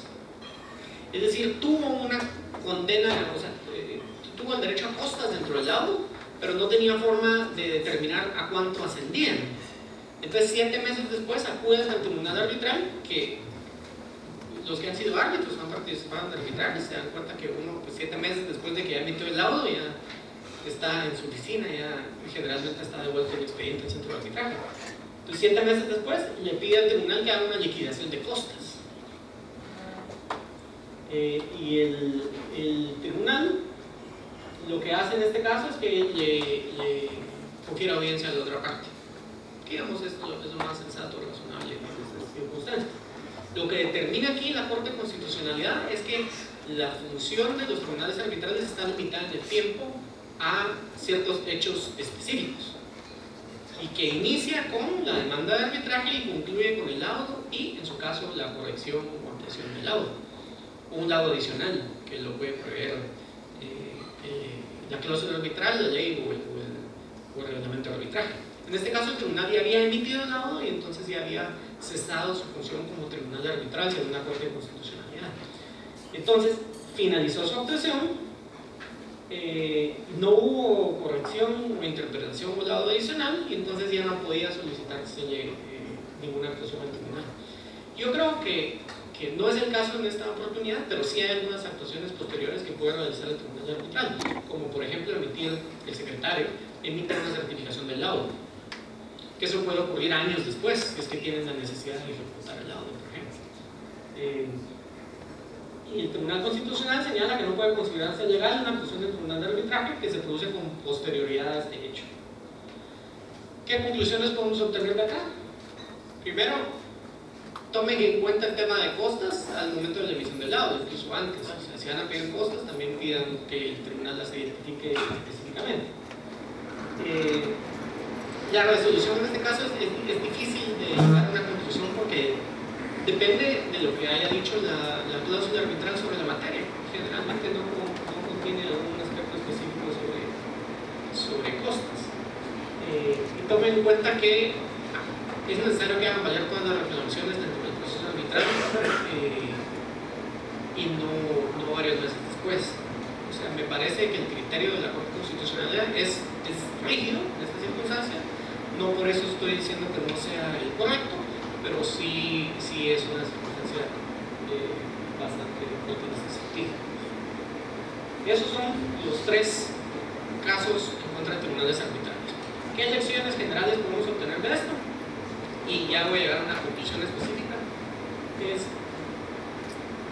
Me queda claro, no solo de los 6 casos que vimos hoy, sino que de los otros 300 de los que no hablamos, que hay un claro abuso del amparo dentro del proceso arbitral. De hecho, considero que es el principal obstáculo a la evolución del arbitraje en nuestro país. Pero no solo es un proceso relacionado con el arbitraje, sino que con todo el sistema de justicia. Y de todos los casos que encontré, me pareció que el más curioso es el 1104-2006, para que vean un poco la extensión del uso del amparo para distintos temas. Este no se relaciona con arbitraje, sino con la inscripción de un perro bulldog en la Asociación Canófila de Guatemala, que si lo pueden buscar, se llama Quetzal Bunker. Parece que es un perro ganador de varios premios. Llega el afectado a la Asociación Canófila a inscribir el perro y le dicen que no, porque antes tiene que hacer un examen de ADN. Amparo. El caso es finalmente resuelto por la Corte de Constitucionalidad, donde resuelve que no hay ninguna vulneración a sus derechos. Pero vean, en cierta forma el Tribunal Constitucional se vuelve el órgano de apelación de la Asociación Canófila Guatemalteca. Y eso no solo es un tema que debe resolverse dentro de este caso, sino que afecta el goce efectivo del amparo para otros temas. Entonces este es, digamos, un caso de las patologías del amparo. En general me parece que la línea jurisprudencial de la Corte de Constitucionalidad en su mayoría es correcta. La mayoría de los casos son declarados sin lugar, con fundamentos adecuados, pero el problema principal es que son declarados sin lugar por medio de sentencias. Y eso implica que se conoció todo el proceso para llegar a la sentencia y luego a la sentencia de la apelación. La mayoría de los casos que yo vi evidencian una clara falta de requisitos indispensables del arbitraje procesales específicos que debieron de haber sido declarados sin lugar por medio de una suspensión en el tribunal de primera instancia que impida que se dicte una sentencia. Por ejemplo, el tema de la falta de definitividad. Si es que la revisión es el recurso que por excelencia tienen las partes para conocer las resoluciones dictadas dentro de un arbitraje, cualquier resolución dictada antes debiera de tener falta de definitividad y por lo tanto no ser sujeto del proceso. De hecho, mi recomendación, para darles el otro punto de vista, no solo cómo ganar un arbitraje, sino que cómo defenderse de un arbitraje, mi recomendación es que soliciten al tribunal de primera instancia que suspenda el proceso. Y si no suspende el proceso, entonces uno se queja a la Corte de Constitucionalidad para que lo haga. El problema es que estas resoluciones no las vemos porque no se publican. Pero si alguien las tiene, me las podría compartir, inclusive estaríamos muy interesados en verlas también. Si son contracentros de arbitraje, tienen menos posibilidades de obtener una resolución favorable, al menos que está acompañada de otros factores específicos, que haya complejidad de interpretación en la cláusula, y haya una duda razonable sobre la violación al derecho a la igualdad o debido proceso. Pero una duda razonable que infrinja sobre una disposición esencial del proceso. Es decir, me notificaron en mi casa y me tenía que haber notificado en la oficina, pero igual me enteré, no. Sino que nunca supe del caso. Yo sí quiero participar dentro del caso, pero nunca me enteré de ese tipo de circunstancias. Contra tribunales arbitrales, les diré que Los casos que tenemos aquí son excepciones, son rarezas, difíciles de encontrar. Creo que tienen mayor posibilidad de éxito cuando es un tercero el que está siendo afectado. Incluso si es un tercero con cierta vinculación con las partes, como la sociedad, si el conflicto es entre los accionistas. Ahora, si es la sociedad, pero la sociedad también fue demandada dentro del arbitraje, no. Bueno, esta es mi conclusión. La conclusión es acerca de a dónde deben de ir las líneas jurisprudenciales de esta materia. Entonces, primero no debemos de olvidar cuál es el fundamento esencial del arbitraje. Y el arbitraje no es simplemente un contrato, sino que se basa específicamente en proteger la libertad, dignidad y autodeterminación de las partes. Entonces, cuando las partes libremente han decidido someter una controversia a un método específico de resolución de conflictos, no es solamente un tema procesal, sino que es un tema que profundamente afecta la posibilidad de poder tomar sus propias decisiones. Y el que esto no lo acepte un tribunal judicial o constitucional no es simplemente la posibilidad de ofrecer un foro alterno de resolución de disputas, sino que es una afrenta a la misma posibilidad, a la misma libertad que tienen las personas para tomar sus propias decisiones. De ahí que el tema es de importancia. Y también depende de cómo vean el arbitraje, porque hay varias formas de ver el arbitraje. Y una muy interesante es de verla como una continuación del contrato, en el cual la cláusula de arbitraje es parte de las cláusulas establecidas por las mismas partes. Es decir, en vez de establecer un precio, establecen una forma de determinar el precio. En vez de establecer específicamente la conclusión a una disputa, establecen la forma de resolver esta disputa. Entonces, el tribunal de arbitraje puede verse de la misma forma que se ve la fórmula utilizada para determinar el precio. No establecieron un precio, establecieron una fórmula. No establecieron la forma específica en que se va a interpretar algún conflicto que se dé en el futuro, pero sí establecieron la fórmula para resolverlo. ¿Y cuál es esa fórmula? El tribunal arbitral. Entonces, en ese sentido, el que haya una violación a la voluntad de las partes para resolver el conflicto por medio de esa fórmula es también una violación a la posibilidad de que las partes tomen sus propias decisiones y puedan celebrar sus propios contratos. De ahí, la regla general debe de ser una presunción hacia la no intervención judicial dentro de los arbitrajes, limitada específicamente a lo que señala la misma ley de arbitraje. Pero el artículo 8 de la ley de arbitraje señala que en los asuntos que rigen la presente ley no intervendrá ningún tribunal, salvo los casos que señala la misma ley, que son nombramiento de árbitros, de acuerdo, auxilio judicial, pruebas, etc. y otros casos específicos. Esta disposición es una norma legal establecida en nuestro ordenamiento jurídico, de obligatorio cumplimiento para todos los jueces. Entonces, debería ser tomada en cuenta también dentro de procesos constitucionales, que exigen también el apego al derecho de parte de los tribunales. Entonces sí existe una limitación y hay consecuencias para ese incumplimiento. De hecho, esta norma también está contenida dentro de la Convención de Nueva York y la Convención de Panamá. Y su incumplimiento puede generar responsabilidad internacional del Estado.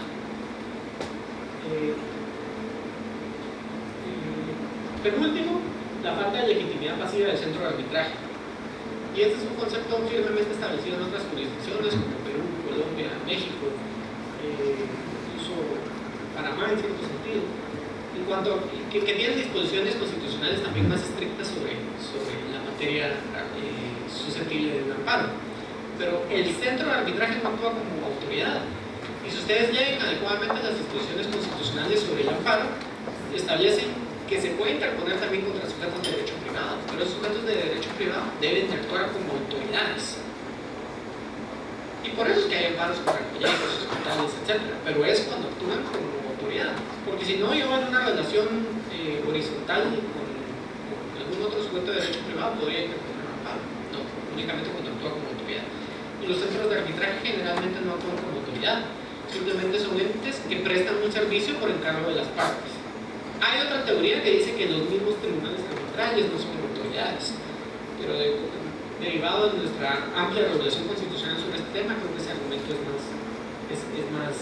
más difícil.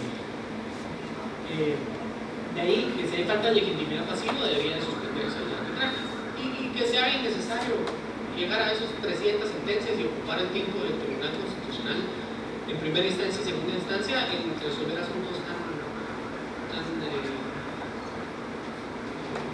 restringidos a lo que debería de conocer un tribunal de arbitraje y no una grave constitución. Y el último punto es la falta de definitividad, porque el criterio más o menos uniforme del Tribunal Constitucional ha sido, con las excepciones, las tres o seis excepciones que vimos antes, que la forma de hacer valer la forma de plantear las objeciones dentro del arbitraje es por medio de una objeción y finalmente el recurso de revisión contra el laudo.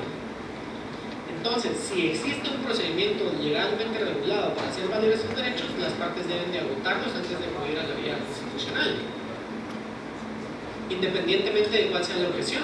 Lo que tienen la obligación de hacer es hacerlo constar dentro del arbitraje. Si eso afecta al laudo, luego interponer la revisión. Si no afecta al laudo, entonces no habrá mayor necesidad de hacer valer el derecho después.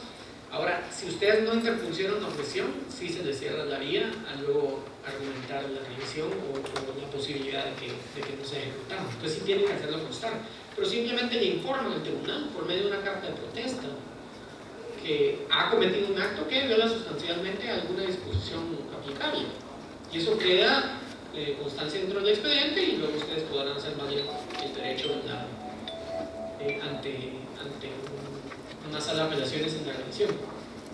Y pongo dos casos específicos donde la Corte señala que habiendo presentado la objeción correspondiente puede motivar el recurso de revisión de conformidad con el artículo citado y no debió de haber trasladado esa disconformidad al plano constitucional. ¿Qué está diciendo la Corte? Falta de definitividad. Y es un problema porque ya hemos visto por lo menos un caso donde la Corte resolvió conjugar un amparo que lo que procedía era hacerlo valer dentro de la revisión. Y otro caso, el segundo que les cito acá, señala que el auto reclamado no puede causar agravio, ya que si bien se declaró sin lugar lo que solicitaba, ya cumplió con el objetivo de dejar constancia de la inconformidad, lo que en el futuro dejará abierta la puerta para interponer la revisión. Entonces lo que corresponde es simplemente dejar constancia de la objeción. Si eso afecta al lado, pues luego poner la revisión.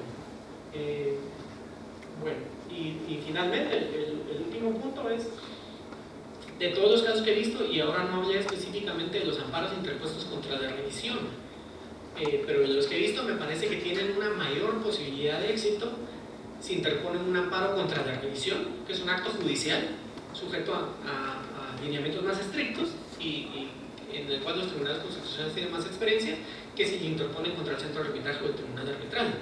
Y además se evitan el lógico desgaste que puede causar dentro del proceso arbitral el que una parte interponga varios amparos.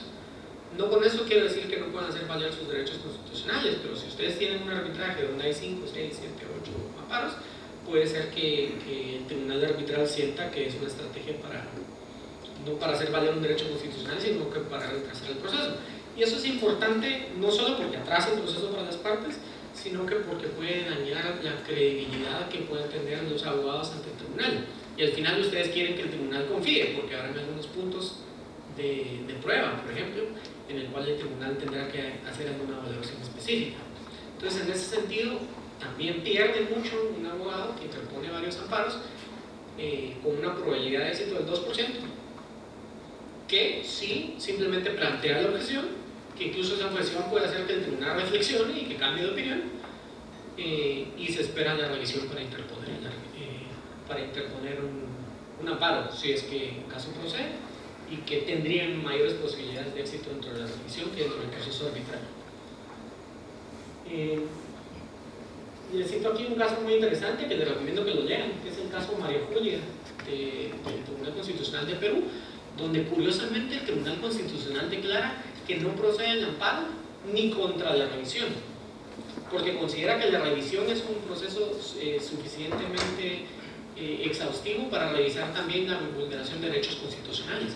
Tomen en cuenta que en la revisión no solamente pueden señalar su disconformidad con lo resuelto por el tribunal de arbitraje, o en su caso contra el centro arbitraje, sino que también pueden hacer valer sus derechos constitucionales. O sea, si consideran que hubo una vulneración de un derecho constitucional, háganlo valer por medio del proceso de revisión. Esa puerta no está cerrada en Guatemala, pero sí está en otros países. Y entiendo también que la falta de definitividad tiene excepciones, pero las excepciones que ha reconocido nuestra Corte de Constitucionalidad se relacionan específicamente a riesgo inminente de la vida, incapacidad permanente o daño irreversible. Y ahí les cito varios casos, y la mayoría de ellos se refieren a la posibilidad de ser atendido por el Seguro Social o el Ministerio de Salud, que son generalmente no aplicables en este caso, pero podría darse algún caso dentro de un tribunal arbitral donde se realice un daño irreversible, como por ejemplo sería conocer un secreto industrial. Entonces sí tienen esa vía, e incluso tendrían esa vía si son un tercero. Bueno, con eso concluyo, creo que nos pasamos un poco, pero les agradezco mucho su atención y los invitamos a participar en las actividades que realiza CRECINT. Muy buen provecho y muy buen día.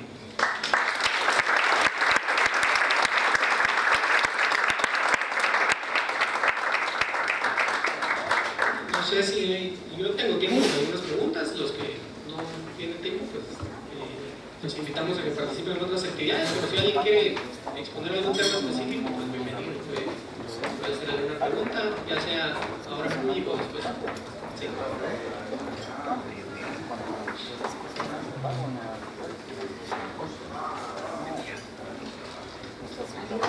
Ah, ya te entendí. ¿Lo apuntó?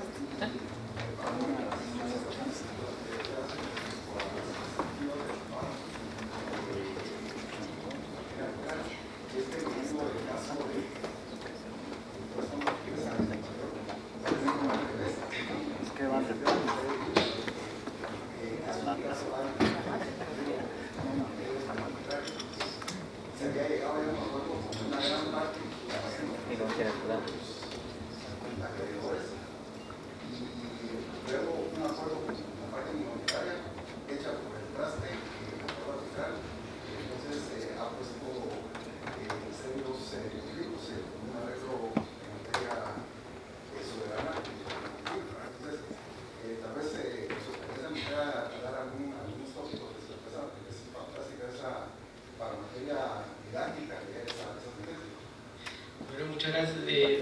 Nos habla aquí el colega sobre el famoso caso de los bonos argentinos que está conociendo un juez de Nueva York, que es más ingresa contra la República Argentina, y que es un caso que ha tenido unos desvíos impresionantes. Incluso ustedes recordarán que uno de los tenedores de los bonos decidió embargar un buque de la Marina Argentina en Ghana, el Ara Libertad, y eso llevó a una reclamación ante el Tribunal Internacional del Mar. En el punto específico que usted señala sobre el conocimiento del juez, yo no necesariamente veo una desviación hacia donde se va la materia arbitral. ¿Por qué? Porque en el fondo yo creo que ese caso se derivó de una mala redacción de los bonos. Ahí hubo un error fundamental de la firma que estuvo involucrada en la redacción de los bonos. ¿Por qué?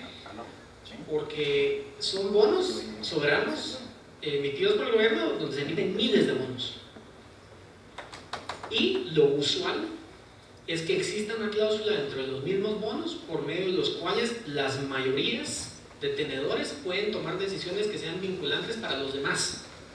Y eso lo pudo haber establecido el mismo bono. Por ejemplo, si el 60% de los tenedores de los bonos, ya sea en número o usualmente es en capital, llega a alguna decisión o algún acuerdo con el emisor, esa decisión será obligatoria para todos. Es lo usual. Pero en este caso no se incluyó esa disposición, lo que implica que cualquier tenedor del bono es libre para tomar sus propias decisiones. Y en este caso hubo, lo que sucedió es que como Argentina no pagó y hubo el corralito, el valor de los bonos se vino al suelo. Y hubo algunos inversionistas que decidieron, pues pagaron centavos por cada dólar, se volvieron los tenedores de los bonos y decidieron, bueno, voy a invertir mi capital en demandarlos. ¿Y qué quiero recuperar? El valor de los bonos entero. Entonces, que el 70, 80, 90, 95% de los tenedores de los bonos hayan llegado a algún acuerdo con el gobierno de Argentina, no le afecta. Y no le afecta porque los mismos bonos no lo dicen. Si lo hubieran dicho, tendrían esa posibilidad de ser vinculados. Ahora, ¿por qué se está llevando a cabo en Nueva York? Porque los mismos bonos se sujetan a la ley de Nueva York. Argentina argumenta que deberían estar sujetos a los terminales argentinos, pero eso hubiera afectado también el valor de los bonos. Entonces no necesariamente veo que haya algún choque. Donde sí hay algún choque es en cuanto a que en derecho internacional de inversiones, que ese es un caso de arbitraje de inversiones, no comercial, sí hay algunas dudas sobre cuáles son las limitaciones del Estado para tomar a cabo medidas financieras para el resguardo del orden público, por ejemplo. ¿Y qué es lo que se argumenta en ese sentido? Sobre todo cuando son deudas soberanas. Pero en este caso, bueno, había una disposición que sometía a ley de Nueva York. No había una obligación de aceptar lo que decían los demás, y entonces esa parte es libre de tener de tomar esas posturas. En el fondo yo creo que eso afectó la decisión de los tenedores de comprar los bonos. Quizás hubiera habido algunos tenedores que no lo hubieran comprado si es que no estuviera esa de plazo. El punto interesantísimo en arbitraje de inversiones ahora son las acciones colectivas, porque hay casos incluso contra Argentina donde cada bono incluye una cláusula de arbitraje y hay miles de dueños de bonos. Eso significa que si yo tengo un bono de $100 puedo mandar a Argentina en un arbitraje. Pues en esencia sí, porque tengo un bono y una cláusula arbitral, pero voy a demandar a Argentina por $100, me va a costar 100.000, si no más. Entonces lo que ha sucedido es que se han agrupado los tenedores de los bonos. Entonces se juntan $100 millones en bonos y deciden plantear un arbitraje. Y lo que ha dicho el gobierno argentino es no, eso es una acción colectiva que no está regulada dentro de la legislación argentina. Cada uno de ustedes tiene que llevar a cabo un arbitraje en contra de Argentina. Y por supuesto que el Estado no quiere tener 20.000 demandas. Lo que pasa es que sabe que el señor que gastó su pensión en comprar $500 de bonos de Argentina no los va a demandar. Y hasta ahora la jurisprudencia en ese sentido ha sido que sí se acepta la acción colectiva en el arbitraje internacional de inversiones. Es decir, un arbitraje, independientemente de lo que diga la legislación nacional, porque no está sometida a la legislación nacional. Ahora, lo curioso es, y para que tomen en cuenta ustedes en la redacción de sus cláusulas, sobre todo en arbitraje internacional, es que la postura más o menos generalizada en esa materia ahora es que sí se acepta la acción colectiva, al menos que ustedes la prohíban dentro del tratado de inversiones o dentro de la cláusula de los bonos. Porque ya sabían que eso existía dentro del derecho internacional, por ejemplo, y no lo prohibieron. Entonces, si no quieren la acción colectiva, prohíbanla de una vez. Que se aplica también al arbitraje comercial. ¿Verdad? Si somos 100.000 titulares de tarjetas de créditos con un banco y resulta que cometieron un acto ahí donde nos robaron 2 quetzales a cada uno, no voy a iniciar un arbitraje, pero nos podremos unir para llevar a cabo. En Estados Unidos, por ejemplo, sí, en otros países sí. Pónganlo en las cláusulas de arbitraje, pueden específicamente prohibir la acción colectiva. Les digo prohibir porque si uno se pone desde el punto de vista del posible demandado es lo que más conviene. Ahora, sí están cerrando la puerta a una posible acción legal tras el valor de un derecho, que podría dar lugar a alguna reclamación. Pero muy interesante lo que plantean. Gracias. En primer lugar, mi más sincera felicitación por tan interesante conferencia, Alex. Yo quiero plantear un problema muy concreto que he visto últimamente y que tiene relación con la incidencia que los amparos han tenido en los procesos arbitrales. Todo el mundo trata de ver cómo se puede reducir la interposición de estas acciones constitucionales. Y he visto una cláusula en la que se renuncia a la interposición del recurso de revisión. Y me surge la duda si esa renuncia es válida o no. Y quisiera oír, por favor, su comentario al respecto. Bueno, muchas gracias. Es una pregunta muy compleja.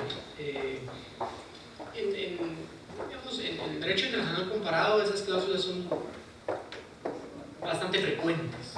Es decir, en el contexto general yo sí he visto cláusulas que permiten la renuncia a todo recurso posterior, no solo en Guatemala.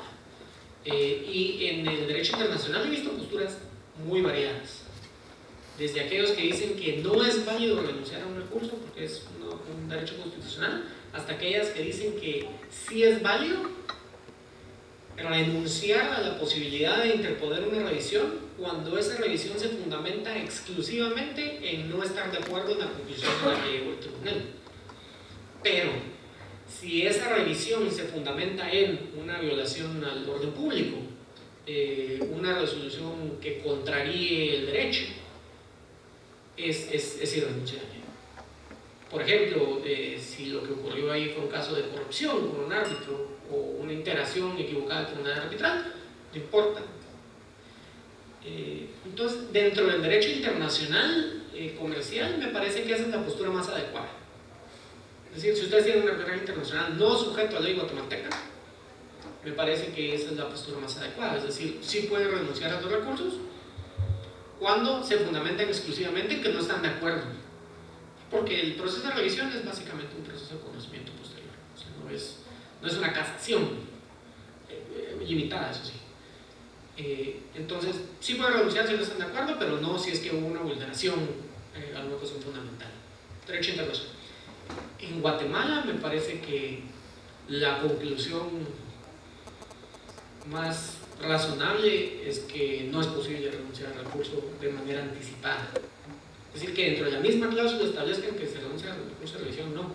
Y además, bueno, creo que es un derecho irrenunciable, de conformidad con nuestro ordenamiento constitucional, violaría el derecho de defensa, debido proceso, etc. Y además, creo que no es aconsejable, porque la postura, por lo menos desde el ámbito constitucional, no debiera de ser a limitar el recurso de revisión, debería de ser a limitar el amparo. Y limitar el amparo por medio de una suspensión que haga el tribunal por el cumplimiento de requisitos procesales. Se los digo que no es una postura que a mí me convenza, porque lo que debiéramos de hacer es dirigir todas las reclamaciones que puedan haber dentro del arbitraje a la revisión. Y le podemos decir a las partes, sin temor a engañarlos, que tengan paciencia, porque cualquier reclamación que tengan dentro del proceso arbitral la pueden conocer después. Y bueno, aquí estamos en un centro de arbitraje y todos acá somos pro arbitrajes, pero dentro del arbitraje mismo pueden haber problemas. O sea, no necesariamente un árbitro tiene que ser mejor que un juez en ciertos temas. Hay casos graves de arbitraje en derecho internacional. Entonces, la solución a evitar el abuso de los recursos dentro del arbitraje me parece que es más factible cerrando las puertas del amparo que cerrando las puertas de la revisión, porque en todo caso es un proceso que únicamente va a tener lugar cuando ya tenemos el laudo, y en ese momento tener una revisión judicial posterior ya no ofrece mayor daño, por lo menos como está constituido nuestro sistema arbitral actual. Ahora, si ustedes no quieren que exista ningún proceso posterior, lo recomendable es que sometan el contrato y la cláusula arbitral a una legislación que no contenga ese procedimiento.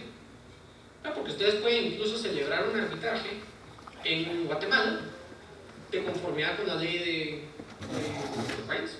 Que esta no sea la sede, sino que solo sea el sitio en el cual se llevan las audiencias, y que la sede sea Bahamas, o sea otra jurisdicción. Entonces sí podrían tener esa limitación, pero ya estoy respondiendo de conformidad con como veo el panorama actualmente, y debería reflexionarlo aún más para darle una respuesta más completa, pero mi visión principal es que no pasaría a un estricto examen de constitucionalidad.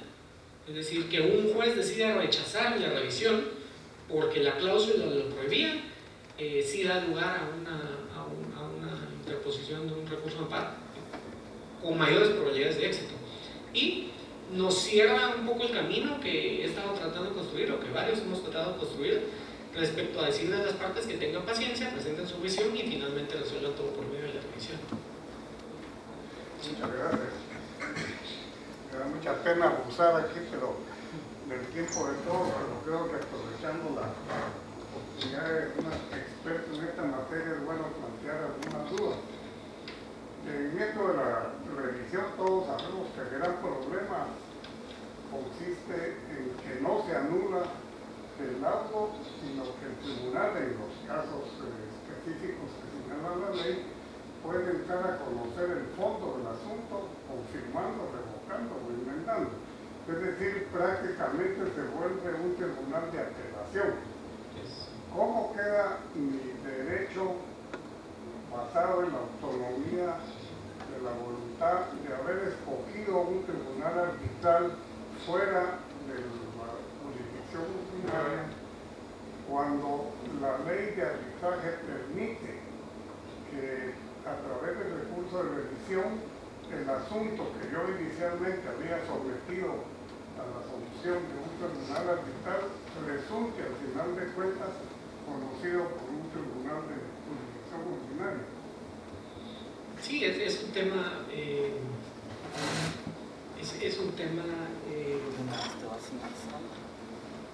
difícil, y entiendo dónde puede haber una vulneración a la autodeterminación.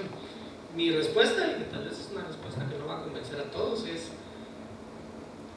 el sometimiento al arbitraje de conformidad con las leyes del marco constitucional de Guatemala incluye necesariamente ese proceso posterior, por lo menos conforme nuestra normativa actual. De ahí que las partes, al hacer uso de su autonomía de la voluntad y autodeterminación, al escoger el arbitraje, escogieron también esa fase posterior.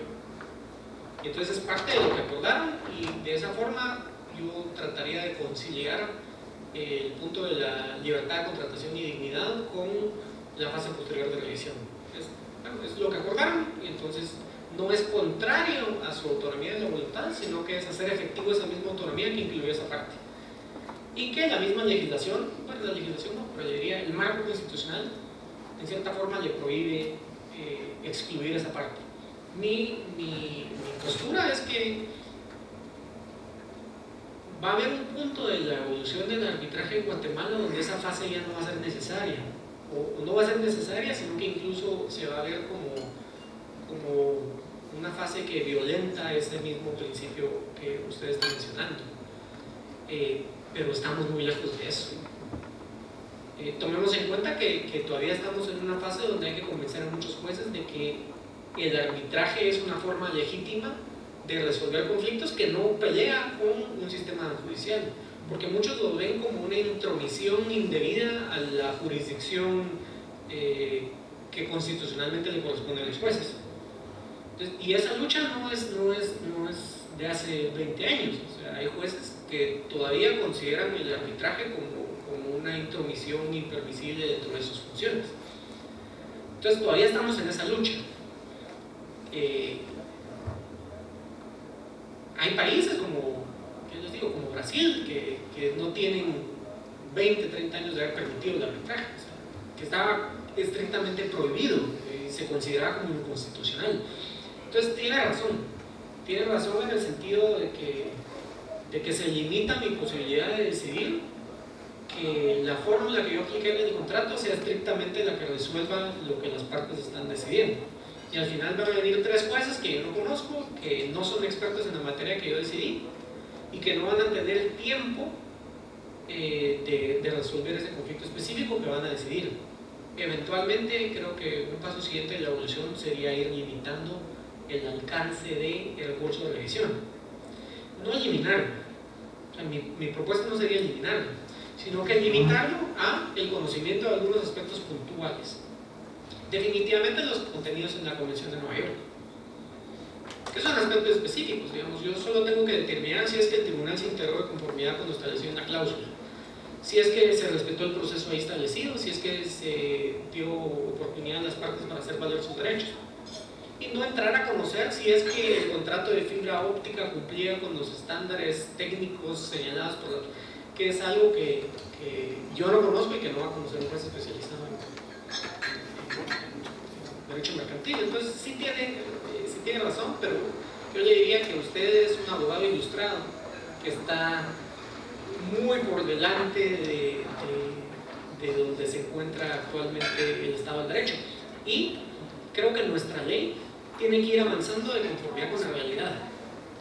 Y si nosotros imponemos una ley que esté a años luz de la realidad nacional, y eso también va a ser un problema en nuestro país. Lo dijo el Hernán Gutiérrez la semana pasada, en cuanto a la ley peruana. Está muy adelantada a la situación actual de los jueces en Perú.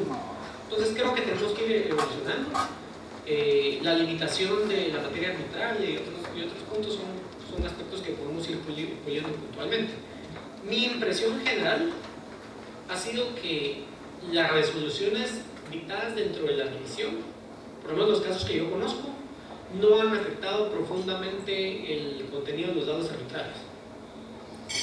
La objeción principal ha sido dirigida contra los amparos, por ejemplo, que cambian una excepción previa de prescripción que fue rechazada a que sea aceptada, y no contra los recursos de revisión. Pero en todo caso, los recursos de revisión, la mayoría de los que yo conozco, es porque se interpuso un amparo contra la revisión y no necesariamente esa sentencia. Pero sí, tiene mucha razón, y creo que parte importante de lo que discutimos acá es ir viendo cuáles son los límites tolerables dentro del marco constitucional a la limitación de los recursos posteriores al aula.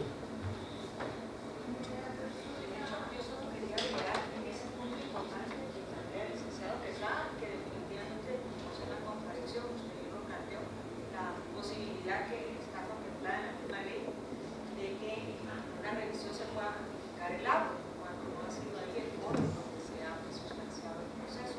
Por eso es de que en el proyecto de modificación de la ley de arbitraje, como ustedes saben, ya es la enmienda 4802, que está con tal dictamen favorable en el Congreso de la República, que se ha solicitado la investigación de la posibilidad de implementar o modificar el auto.